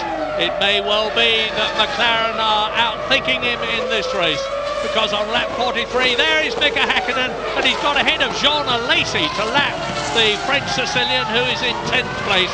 Pedro de la Rosa has been lapped, of course. Yes, de la Rosa fumbling himself, and now he's got to get out of Coulthard's way because he's being lapped. He will see blue flags waving aplenty, and doesn't appear to be ready to do that at the moment. Maybe he doesn't realise that with that slip up in turn 1, the other McLaren has now homed in on him. So Hakkinen then has cleared the 3 cars. Lap 43 race order: Hakkinen, Coulthard, Montoya walks in, 3rd is Barrichello, 4th is Ralf Schumacher, and of course both the Ferraris have stopped, neither of the McLarens have stopped. Heidfeld is up to 5th, Irvine is up into 6th position in the Jaguar, 7th is Frentzen, 8th is Trulli, 9th is Panis, 10th is Jean Alesi. Out come the McLaren mechanics carrying the tyres. I wonder if it'll be for Coulthard, who's tucked up in traffic, or will it be first for Hakkinen? Hakkinen, as he was ahead on the grid under the McLaren arrangement, has the choice of when he wants to pit. So I would imagine he would go longer, and indeed he has. Hakkinen goes through. Coulthard then pits. It saves him taking that traffic. Now it's going to be crucial. Will they be anywhere near Michael Schumacher when they come out? Can Coulthard get out anywhere in front of Schumacher? Because that'll put Hakkinen in good shape too. It's going to be close. It is indeed, and so here is David Coulthard sitting in the McLaren 9. Well, they kept the clock running a lot longer than they should have done. I think that it was about 9.5 seconds, and there is the Ferrari. And here, coming down the pit lane towards us now, is the 2nd. I think that's an Arrows, Murray. I think you'll find that's an Arrows that's passing down. It's orange rather than the Scarlet. So which of the Ferraris was it from that high shot? Because we know that Barrichello was 11 seconds ahead of Michael Schumacher, and that's De La Rosa and Panis, and Villeneuve, who'd been threatening to get together as the leaders came through, obviously having a tangle down there at turns 9 and 10. Yeah, dreadful race for Jacques Villeneuve. He's in 10th position. He hasn't been in yet, and lots of others have. And here is the Jaguar trying to get through on the inside. Pedro de la Rosa clipping Jacques Villeneuve, who, to be fair, has not been backwards about doing that sort of thing to others in the past. and there's a reversal of positions here. Jacques Villeneuve coming in from now 12th position in the BAR. The weather continues to be superb. The track temperature still remains at about 30 degrees. All calm in the Ferrari garage on lap 44 with in this 73 lap race, and that is Mika Häkkinen leading the American Grand Prix. Now, this multiple winner and this double world champion, who's already got 19 victories behind him this in his career, has only won once this year, and that of course was the British Grand Prix, a superb drive for him. He's had so many problems, has Mika Häkkinen, including 8 failures to finish. Yes, so the Ferrari we saw in the long shot was Michael Schumacher. He is 7 seconds ahead of David Coulthard. They're 3rd and 4th. The significance of that is that Barrichello, Schumacher and Coulthard have all now pitted. Barrichello has to pit again. Häkkinen then has not pitted. There's himself and Eddie Irvine, your current 6th place man. The only 2, actually Delarose, both Jaguars then, have yet to pit along with your leader, Mika Häkkinen. And this is lap 46, so the Jaguars are really staying out. The last stop we had last year was lap 53, Rubens Barrichello. He'd been in earlier on lap 6, of course, to change from the wrong kind of tyres that he was on to the right ones, but he didn't take on any fuel at that juncture. So they can still stay out quite a long time. These Grand Prix cars these days cannot do a full race distance of about 190 miles. It's 190 miles here at Indianapolis on just one tank of fuel. They've got to stop somewhere. But the trick often is, if you get the strategy right, to leave it very late indeed, as we are. And here we are. Here are the black overalled McLaren mechanics getting ready to bring one of their men in. I remind you that Mika Häkkinen is leading the race, that David Coulthard is in 4th place. They are sandwiching the 2 Ferraris of Barrichello and Michael Schumacher as in comes race leader Mika Häkkinen, James Allen. It's been a fabulous performance by Häkkinen in his last 2 or 3 laps. He's taken 3 seconds out of Michael Schumacher. He needed 31 to rejoin in front of the German. He's got just about that. It's down to the McLaren mechanics now. Can they get these tyres and the fuel in there really in double quick time and get him out in front for another race victory? Schumacher, well, it's pretty nip and tuck. It's going to be very close.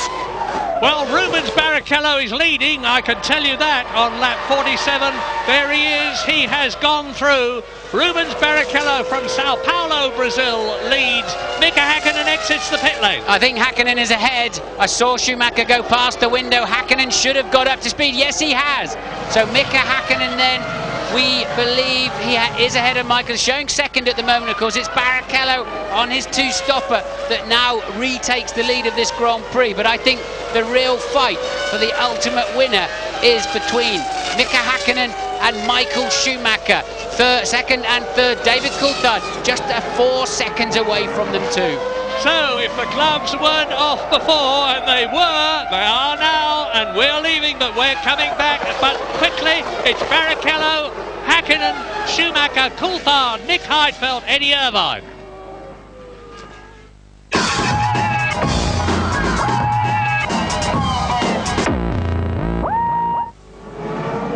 Well, if this isn't heightening America's interest in Formula One Grand Prix racing, nothing will, because it's great action at Indianapolis. Lap 49 out of 73. Rubens Barrichello leads Mika Häkkinen by 21 seconds, but of course we're pretty sure the Brazilian has still got to make another stop. Well, he has got to make another stop, but what's playing into Barrichello's hands is A, he's lapping very quickly and hauling himself back into contention, because B, Schumacher, Michael that is, of course, and Häkkinen and Coulthard have engaged a lot of traffic. They're really having some very slow laps. And Barrichello's lead now up to 22 seconds. We know he needs the best part of half a minute. So if he can just keep this kind of pace up, he may just bring himself back into contention, but I still think it'll end up being between Häkkinen and Michael Schumacher for the win. And Mika Häkkinen has got the loud pedal well and truly welded to the bulkhead. He has now increased his lead over Michael Schumacher in 3rd place to 6 seconds. Louise Goodman. With Juan Pablo Montoya. Juan Pablo, that was a fabulous race while it lasted. Sadly, though, it didn't last long enough. No, it's a bit disappointing. You know, we could have gone a win here. It would be my second Formula 1 win, and back-to-back here would be brilliant. And it didn't happen, but I'm glad we made a good show for Murray in his last race. Fabulous move you made on Michael. Was it fun? Yeah, it was really good fun. I did enjoy it, and I was just going for it completely. Thanks, Juan Pablo. In comes Rubens Barrichello, race leader. He led by 22 seconds at the end of the previous lap. Is it enough? Will Häkkinen get through before Rubens Barrichello comes out? I'm trying to do two things at the same time. Watch the monitor and watch the track. There is Häkkinen! There is Häkkinen! And Rubens Barrichello is not, I think, going to get out in time. It looks to me, yes! Yes! Mika Häkkinen takes the lead and Michael Schumacher comes through, and he's going to be ahead of Rubens Barrichello too. So the Brazilian with that second fuel swap has gone down from first to third. There they are, absolutely together, and he's kept second place. Yeah, that's important for Barrichello, so now he's got to try and hunt down the McLaren. And I don't see Michael giving him any problems. Michael wants him to finish second in the World Championship and get a clean, absolute clean sweep for Ferrari, 1 and 2 in the drivers, and of course Constructors' Championship as well, which they've already won. So now it's down to Barrichello to chase down Häkkinen. Coulthard is just out of the picture, 3.5 seconds behind them, behind the second Ferrari there, so it hasn't worked out so well for him. It's looking great for Häkkinen, the man who said, I'm fed up with this sport, they've taken me off the front row of the grid, I'm going to take a sabbatical. And look at the speed he's put on this afternoon. It's been a smart strategy from McLaren, very, very good, and that's enabled them to lead this race. Well, as an Englishman, I'm keeping my fingers crossed for Eddie Irvine in the Jaguar, because although he has yet to come in, he's now 24 seconds ahead of Jarno Trulli, who's in 6th position in the Jordan. And there is the Jaguar. Now, it could well be that Irvine can get out in time to clear the circuit and retain that. Oh, he won't. It's De La Rosa for a start. And that was not good. It looked to me as though he had some sort of a problem. He's down in 13th position, incidentally. And just to keep you clear, as you see, Alex Young walking in from retirement. Eddie Irvine is yet to come in. Retirements, incidentally, in order of retirement. Kimi Raikkonen is out. Alonso is out in the Minardi. Ralf Schumacher, of course, in the Williams BMW. Alex Young, you've just seen retire. Montoya is out. Verstappen is out. Villeneuve has now retired. There are 15 of the 22 starters left, of whom the last is Thomas Enger. Everybody up to 6th position has been lapped, and that includes 7th place Nick Heidfeld. We're on lap 52 with Mika Häkkinen, who has stopped once, leading Rubens Barrichello, who has stopped twice and will not be stopping again, 6 seconds behind him. Michael Schumacher is closing on his teammate, Michael in 3rd position, as we look at Eddie Irvine still out in the Jaguar, and this is lap 53. Surely he can't stay out much longer. Barrichello took 3/4 of a second out of Häkkinen's lead on the last lap. So it's down to 5.4 seconds. I can see the Jaguar mechanics in the pit lane. So Eddie Irvine will be the final man this afternoon to make a pit stop, and there it is. So Irvine out of 6th place. We think he's going to drop down at least 2 positions with that, and it'll be nip and tuck between himself and John Alesi, I think, for 7th place when he emerges, assuming he has no problems. Well, I'm trying to watch the track as I watch Eddie Irvine come in to see for the flash of yellow, which will be Jarno Trulli's. John, there it is. Trulli goes through. Eddie Irvine has lost a point at the present moment. How's the stop going? It's nice and clean. Out he goes, 7.8 seconds. Not a lot of fuel gone in, of course. And there is David Coulthard. And Heidfeld went through as well, so I think Eddie Irvine will be 7th when he rejoins the racetrack.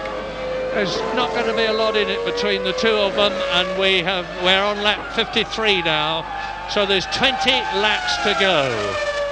20 laps each of 2.6 miles, and the Benetton leading the Prost into the top straight. So another 4/10 then lap time around. Barrichello the lead down to just 5 seconds now. He's making a charge on Häkkinen. He's got plenty of laps to do it.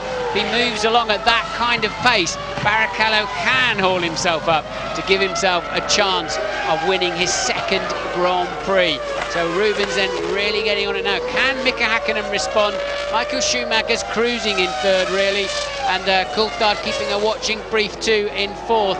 It now seems like it's down to Häkkinen and Barrichello. With Jenson Button in the light blue Benetton in 10th position, staving off Heinz-Harald Frentzen in the Prost, and behind Frentzen is Olivier Panis in the BAR. 10th, 11th and 12th. De La Rosa is 13th. Benoldi, we haven't mentioned, in the Arrows is still running. He's in 14th place. His teammate Jos Verstappen has retired. Thomas Enger in the second cross, that is Frentzen, is 15th and last, and we're now on lap 54. And Rubens Barrichello now. Häkkinen has gone through. He's on his 55th lap. The gap between himself and Barrichello has come down again. 4.6 seconds. So Barrichello is lapping about just under half a second faster than Häkkinen at the present moment. Now that means he would need about 10 laps to close with Häkkinen, which would take us up to round about lap 65 with 8 laps to go. It's getting very exciting here at Indianapolis.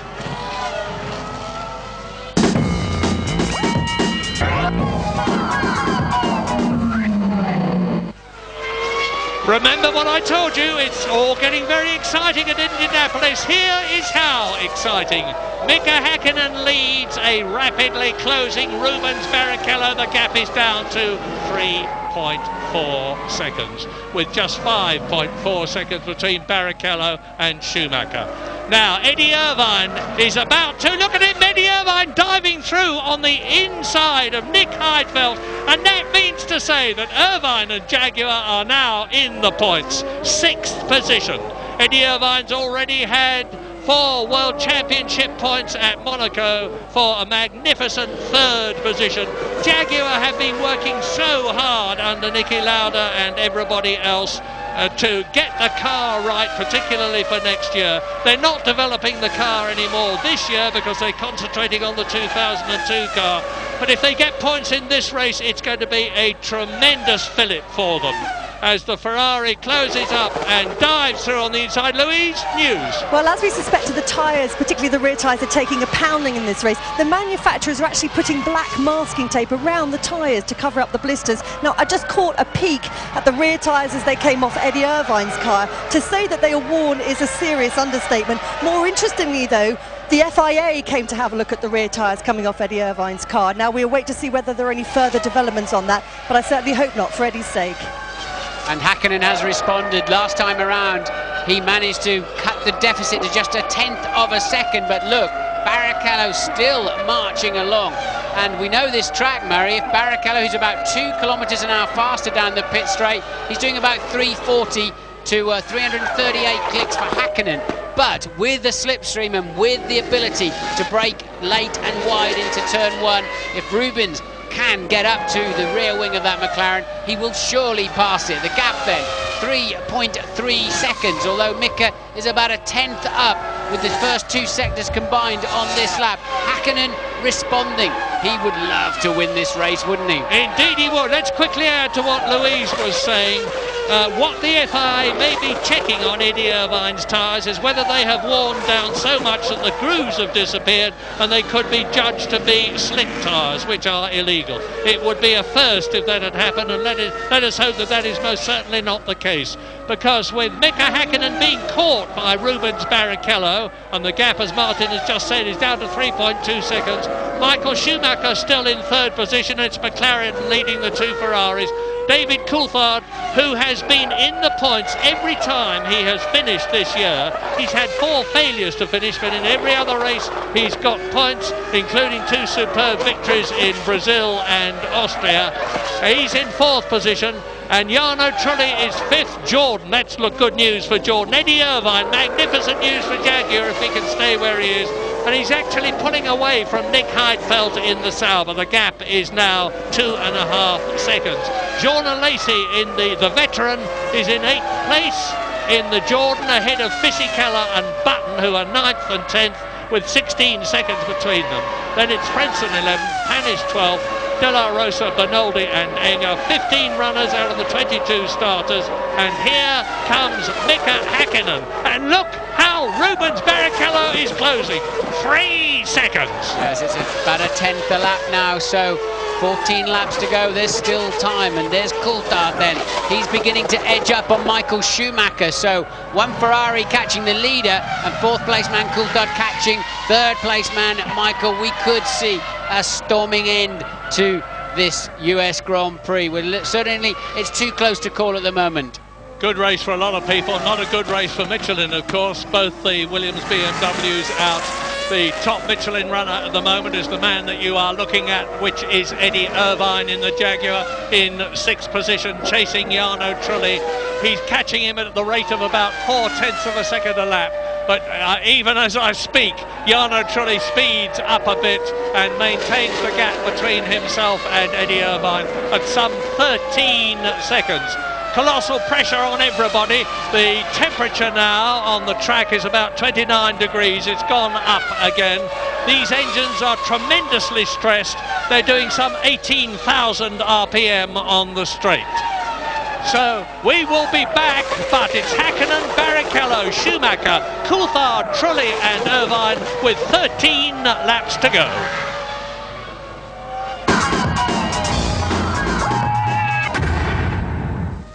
Lap 60, lap 62, 11 to the end, and we are with you all the way to the conclusion of the American Grand Prix. Bit of debris on the track there as Bernoldi hits it well and truly. It looked like a bit of carbon fibre. Let's hope that a shard has not penetrated one of his tyres. As you watch the continuing battle between Jenson Button and Heinz-Harald Frentzen for 10th place, which Button has got at the moment. But it's Barrichello that's making the news at the present moment. Häkkinen, lap 63, is now 2.8 seconds ahead of Barrichello. He's increased his advantage. Yes, Barrichello had to lap John Alesi last time around, lost half a second. That carbon fibre looked British Racing Green to me, a piece off a Jaguar, I don't know, but could come into play. There's a lot of shards of carbon fibre on the pit straight when the cars are doing 200 miles an hour and the tyres are massively loaded. So let's hope they do not pick up a puncture. But at the moment then Häkkinen is just able to keep his nose ahead from the closing Barrichello, and lots of debris all over the place, isn't there? Coulthard still just edging towards Michael Schumacher as well, the 3rd place man. There then is the gap to the leaders, and again Häkkinen a tenth faster last time around. Well, it's Pedro de la Rosa's Jaguar. You were absolutely right, Martin. Jolly well spotted. That's lost a bit of bodywork, which was hit by Bernoldi's arrows. You can't change direction very rapidly when you're doing about 205 miles an hour in that very slippery arrows, which incidentally is going to have a Cosworth engine next year and is rumoured to be having Heinz-Harald Frentzen as one of its drivers. We'll have to wait and see. That is the lap to John Alesi in 8th position. John Alesi's finished every Grand Prix this year, be it in the Prost and of course now the Jordan, so Alesi with a supreme finishing record, and that then is the scrap for the final podium position of Schumacher and Coulthard. 2.2 seconds between them. Coulthard occasionally nibbling a half a second out of that, and occasionally it's nip and tuck, but David then just beginning to get a sniff of that podium. He needs every point he can to try to defend his 2nd in the World Championship, but this is looking very solid this afternoon for McLaren to confirm 2nd in the Constructors. Oh, indeed it and is. That may not seem much to you, but with BMW homing in on the Mercedes engine McLaren, I think it would be a big thing in the car industry and certainly for the Germans. Yeah, and they need a bit of encouragement because it's been a very bad season as far as McLaren are concerned. Any other team, of course, would give their IT to have done what McLaren have done this year. But for Ron Dennis, Martin Whitmarsh, Adrian Newey and everybody else at the working team, only wins will do. Well, they might be having another win here today. They've got a wonderful record, McLaren, in America. This is the 9th circuit that the American Grand Prix has been held on. So many of them: Riverside, Las Vegas, Long Beach, Dallas, Detroit, Indian, and this is by far the most important. We're on lap 65 now in the 73 lap race. Mika Häkkinen seems to have consolidated his advantage, because the gap to Rubens Barrichello has now increased by another 1/10 of a second to 3 seconds. That was the McLaren. Here is the Ferrari. So there's 3 seconds between the two of them. It may be a bit more as they complete this lap. I'll tell you in just a moment. Well, you can see for yourself. No, Barrichello has taken 2/10 out of his lead. Now there's about the same gap between Michael Schumacher and David Coulthard for third position, just 2 seconds, because David Coulthard is closing on Michael Schumacher as Barrichello is closing on Mika Häkkinen. Great stuff. Who do you want to win, Murray? I'd like to see either of them win, really. Häkkinen because he's departing Formula One, at least for a sabbatical, maybe even full retirement. But Barrichello deserves to win this race too, because I think he's driven the best race of the afternoon, no doubt about it. Driver of the day is Rubens Barrichello. I'd love to see him win this, but maybe a dead heat would be nice between the pair of them. But he's going to have to get his skates on, because Häkkinen seems able to respond to the pressure. They all deserve to win, but Rubino's my man, since you ask. He's such a nice bloke. He's just got one Grand Prix victory behind him. Michael Schumacher has got 52 of them. Mika Häkkinen has got 19 of them. David Coulthard has got 11 of them. So they've had their share, you can say. Rubino, who, as I said earlier on, has come up through the Jordan team and then Jackie Stewart's team, which is now Jaguar, into Ferrari. And he's such a nice bloke, and he richly deserves the reward. And if he wins this race, it would be in meritorious circumstances, as was his first victory at Hockenheim in Germany last year, when he started 18th on the grid in wet conditions and just fought his way through from 18th to first. A brilliant, brilliant drive. This is lap 67. Everybody is on tenterhooks. The gap between Häkkinen that you're watching now in the Mercedes-Benz powered, Bridgestone tired McLaren, and Rubens Barrichello in the Ferrari with its Bridgestone tyres is 2.8 seconds. There's the Indianapolis Golf Course. Would you believe it? The super speedway at Indianapolis not only contains a Grand Prix circuit, which is actually slightly longer than the super speedway. You may find that strange, but it's true.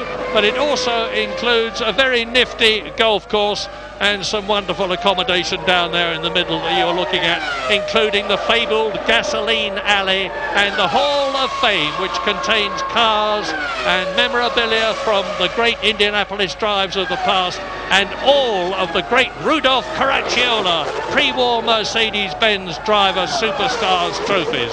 It's a wonderful place to visit. And we're now on lap 68. All of the first four then are in the pit straight at the same time. Just wish they were a little bit closer so we can see a bit of ducking and diving into that first corner. But Häkkinen then once again just a half a tenth faster than Barrichello that time around, so he's managing to control the gap, and supreme effort from him this afternoon. And don't worry folks in England, don't worry folks at Browns Lane, Coventry, don't worry folks in Ireland, your man Eddie Irvine in the Jaguar is still in the points position. 6th place, 1 point, not a lot, but only 6 people are going to score points in this race, and it's fingers crossed for Eddie Irvine being one of them. His boss of bosses, Jack Nasser, the boss of the entire Ford Corporation, is here. I had a quick word with him this morning. He's rooting for Jaguar, and it looks as though his presence has brought a bit of luck to the team. And Pedro de la Rosa, the other Jaguar driver, the Spaniard from Barcelona, is down in 13th place. Reading. A sick-sounding red car just went past our window. I think Barrichello's car sounds sick. Doesn't sound like a full complement of 10 Ferrari cylinders, and indeed he was slow. Barrichello, I think, is about to drop out of this Grand Prix. Drama of dramas. There's going to be a lot of disappointed people here because there are a lot of Ferrari fans. And yes, Martin, you're right. 2 suspicious puffs of smoke from the back. He's driving a terminally sick car, I think. And the Ferrari mechanics looking worriedly at the monitors. Well, they might, as Michael Schumacher closes up now, gaining on his teammate. It looks as though it's going to be a famous victory for Mika Häkkinen, and how richly he deserves it. But what is the... Well, it's getting worse and worse. That smoke is getting thicker and thicker. Let's hope he's not dropping any oil on the circuit on the fast line. But Rubens has clearly had it. Oh, that's it, bang, bang, out goes Rubens Barrichello. Or does he? Well, he should have. He should have gone in the pit lane with that one. It's pointless with 4 laps to go. It's pointless because it's going to let go and drop its contents all over the racetrack if he's not careful. So Rubens electing through total frustration, I would imagine, not to go in the pit lane, but it's game over, Rubens. You're not going to win this one and you're not going to be on the podium. No, and he spun off in the warm-up this morning and had to take a golf buggy back to the start. He's had a pretty fraught day. Rotten luck, because well, he obviously feels he can keep it going. The Ferrari people can see what's happening on television screens just as you can. And maybe they know from the telemetry that it's not as sick as it looks and sounds to Martin and I. He's still in second place. Mika Häkkinen is now on lap 70, and he's got a commanding lead now of 9 seconds. It's looking more and more like another win for the Flying Finn. It would be his 20th. Normally I think Michael would defend him and would not pass him to keep the maximum points for Rubens, but with Coulthard there, who's been sort of menacing all afternoon for Michael Schumacher, all Schumacher can do is try and slow Coulthard down at this point, because Rubens has no defences, and Michael can't really help him. Look, he's going to have to just pass him. It's so slow, and look, podium position is about to disappear in the next few 100 metres. Nothing, no point in defending your line. That's not smart, Rubens. Frustration, come on, you've driven brilliantly this afternoon. You've deserved to win the last 2 Grand Prix that we've had, but that's not smart to be diving around when you've got a sick motor car. Well, he's certainly holding David Coulthard up and allowing Michael Schumacher to sprint away in now second place for 6 World Championship points. He's had 4 of those places already this year, and it looks as though Michael Schumacher's World Championship score is going to be even higher at the end of this race than we thought it was. Mika Häkkinen is now on lap 71 for McLaren and Mercedes. Coulthard will be well unimpressed with that, because it's just his homing in on Michael Schumacher for what would have been, or what will be now, second place, has all but evaporated because he's been held up badly behind the sick Ferrari.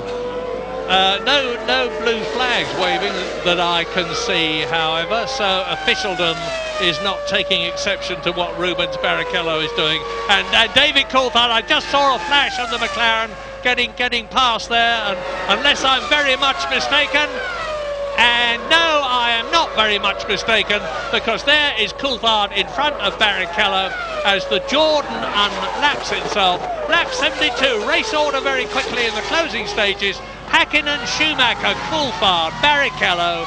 Trulli is 5th, and he may finish in 4th position. Irvine is still in that 6th place. Tony George, the boss of Indianapolis, is down there on the start and finish line to see the end of what has been a great race in America. Okay, it looks like it must be some kind of fueling problem, or just one cylinder out. So Barrichello, I mean, actually I'm wrong and he's right, because he may as well carry on. He's 38 seconds ahead of Jarno Trulli and managing to lap within about 5 seconds of the pace, so he may just actually stay in 4th. It's clearly not a mechanical failure down there. It's no, there it's gone. There he is. Out goes Barrichello. His engine's seized up from the look of it. Look at those black rubber marks on the track where everything locked up and the rear wheels ceased to revolve, and Rubino has at least got it off the racing line and is out of the track. So now up into 4th position goes Jarno Trulli. Can he get the Jordan home? This is a replay of Barrichello staying out. Up into 5th position with another World Championship point goes Eddie Irvine. And up into 6th position for yet another Sauber World Championship point in the year 2001 goes Nick Heidfeld. And Mika Häkkinen, the Flying Finn from Helsinki is on his last lap, looking magnificently good for his 20th World Championship win. 10 World Championship points to lift the Finn ahead of Montoya, who has retired to a 5th position in the World Championship. That won't please Mika particularly, but another win when he's had so many problems this year is going to be great for this quiet, popular Finn, who is now entering turn 13. This is the last corner of the last lap, and Mika Häkkinen takes the checkered flag to win the American Grand Prix. A superlatively good victory. And is he pleased? Yes, indeed. He clap, clap, clap. Well done, Mika. And there's Rubens sitting disconsolately with his back to the pit wall. And Mika even stops the car. He's so pleased with himself. Yes, his 20th Grand Prix victory, well earned. We said at the beginning, would he use that anger and frustration at losing a line on the grid in a positive way, or would he trip over somebody through anger into the first corner? Well, we now know the answer. So a stirring victory for Mika Häkkinen. Schumacher then second. Coulthard just 9/10 down in the end for 3rd place over the line, and a great win.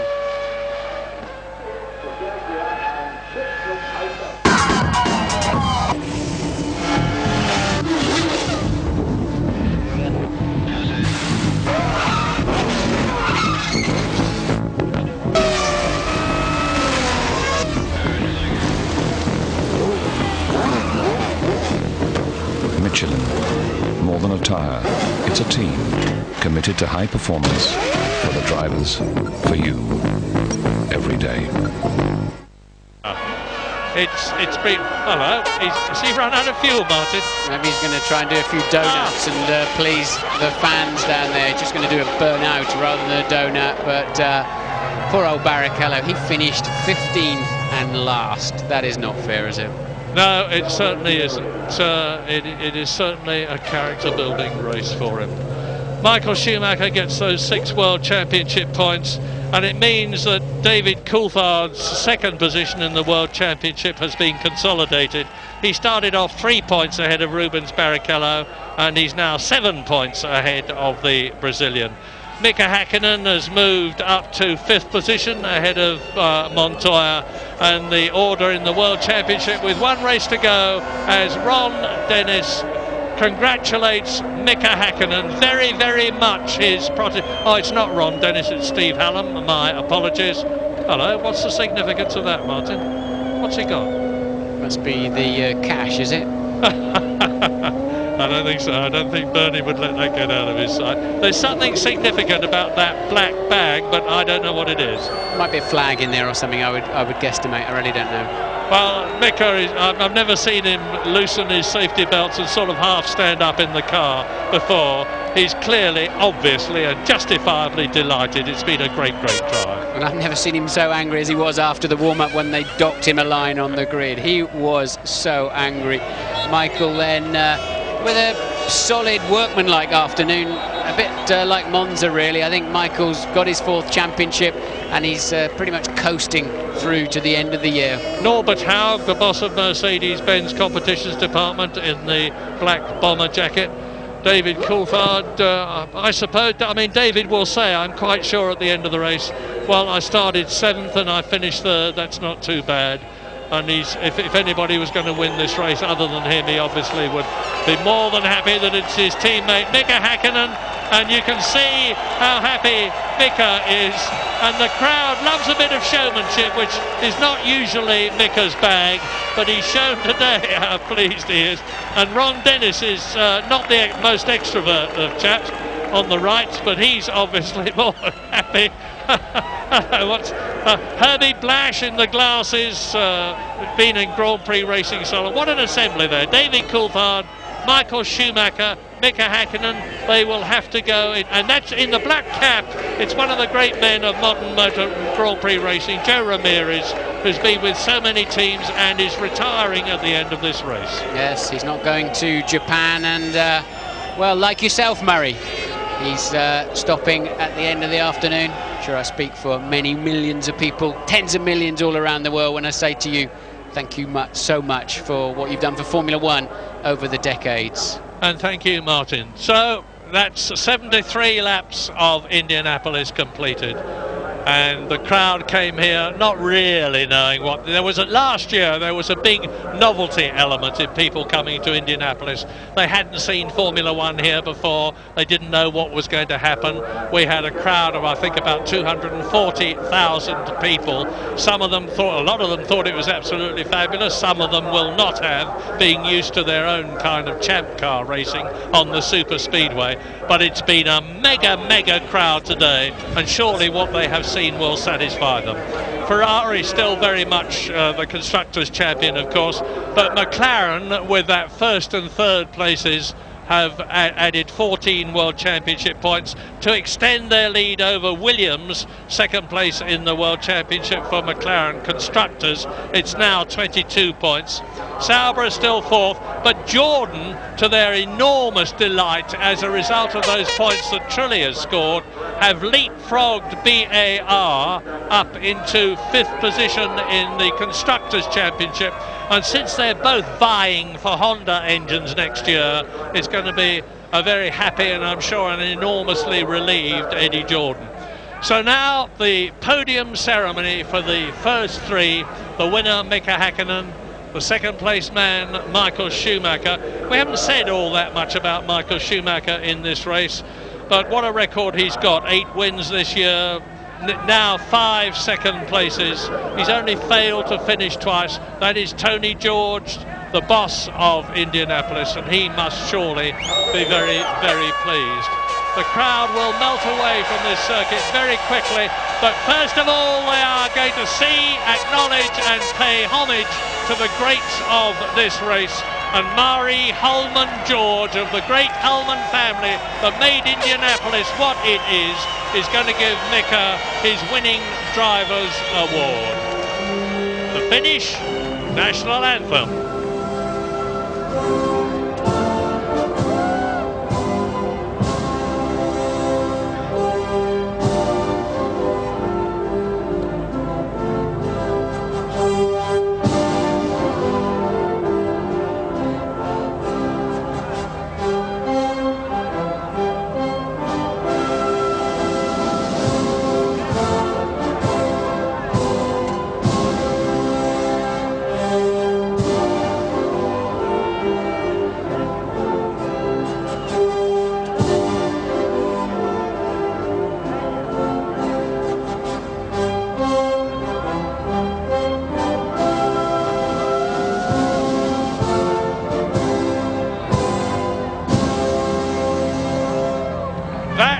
For Mika and Finland.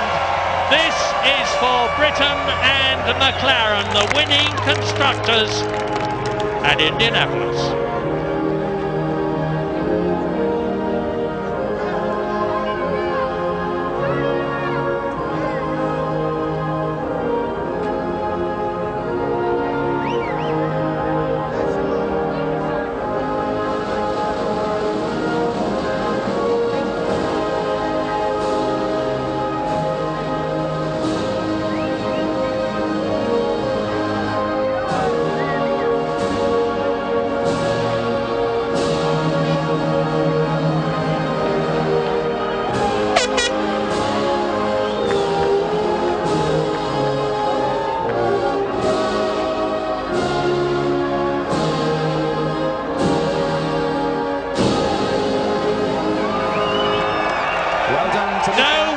As they say in Australia, no worries in America.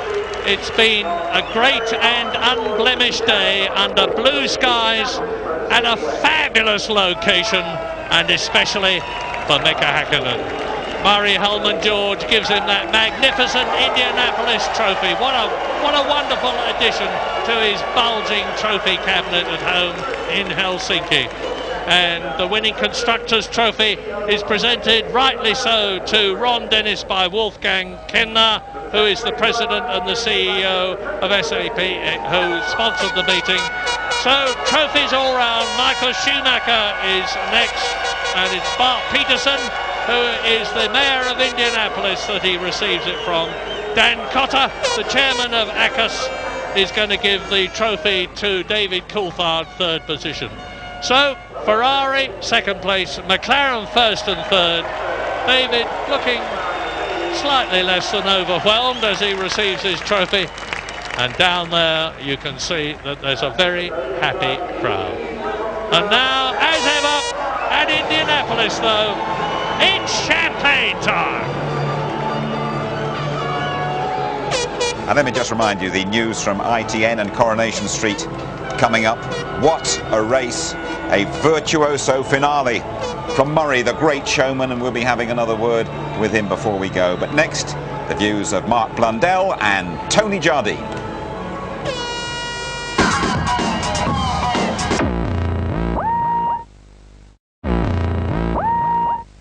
Ten years after making his F1 debut in Phoenix, Mika Häkkinen has won the American Grand Prix, but your man Juan Pablo Montoya, Mark, what a moment he gave us in this race. Oh, fantastic. For me, he was going to win this race. He was looking strong, and the situation with Williams was great, but this is the move. He lined himself up with Schumacher in the slipstream, and unbelievable overtaking manoeuvre. He learnt his trade in America, dived down the inside of him, and that was the end of it. Waved goodbye, and nobody could touch him, but a great shame that his engine let go. Absolutely great shame. That lack of reliability once again in the Williams. Montoya having to pull out very soon after that magnificent manoeuvre over Michael Schumacher. Rubens Barrichello, Rubinho ran out of luck as well. Well, he ran out of luck in Monza, didn't he, unfortunately. He had a short break, he went back to Brazil. His first child, their son, was born, Eduardo, and he's been staying with one of his relatives, his wife's relatives over here, but he was just trying to hang on to this third place, desperate for those points, chucking out oil at the back, which was smearing David Coulthard's visor, probably making this track slippy in front of him. These two former Formula 3 protagonists from the British UK Championship, of course, know each other well, and here's the end of the race for Brazilian Rubens Barrichello. No luck for him, despite all the help of Ferrari and Michael Schumacher. Okay, thanks to both. Let me just confirm the result for you. Mika Häkkinen, just one more race to go for him, to remind you, before he takes a year out of the game. 10 out of 10. Schumacher second. David Coulthard, a good third place for him. Trulli, 3 points for Jordan. And Eddie Irvine, a couple of points for Eddie in the Jaguar. Well done to him. Nick Heidfeld, the last scorer for Sauber. Just a reminder, a bit later on tonight, highlights at 11:35. That show repeated ITV2 late tomorrow. And we're back with you in a couple of weeks' time from Japan. Full coverage from Suzuka, live and reruns. And by the way, all the details and plenty more on the ITV F1 website. Last word to Murray Walker. Murray, thank you for a phenomenal ride. Take us past the checkered flag, could you, Governor? Well, watch my eyes. I'm a happy, smiling man, because what I wanted above all else, after 52 years of talking about Grand Prix racing, was to go out on a high note and be euphoric about the fact that we'd just seen a great race. We've seen a great race in a great country, and hopefully it will have done something to lift the spirits of America. It certainly lifted mine. It certainly lifted the spirits of Formula One. And Martin, as ever, it was a joy to be working with you. Thank you, Murray. So that's it then, folks. That's the last from me. All I can say is that it always has been a pleasure, and I hope you will enjoy Grand Prix racing from now on. Goodbye. You're the top. You're a new invention.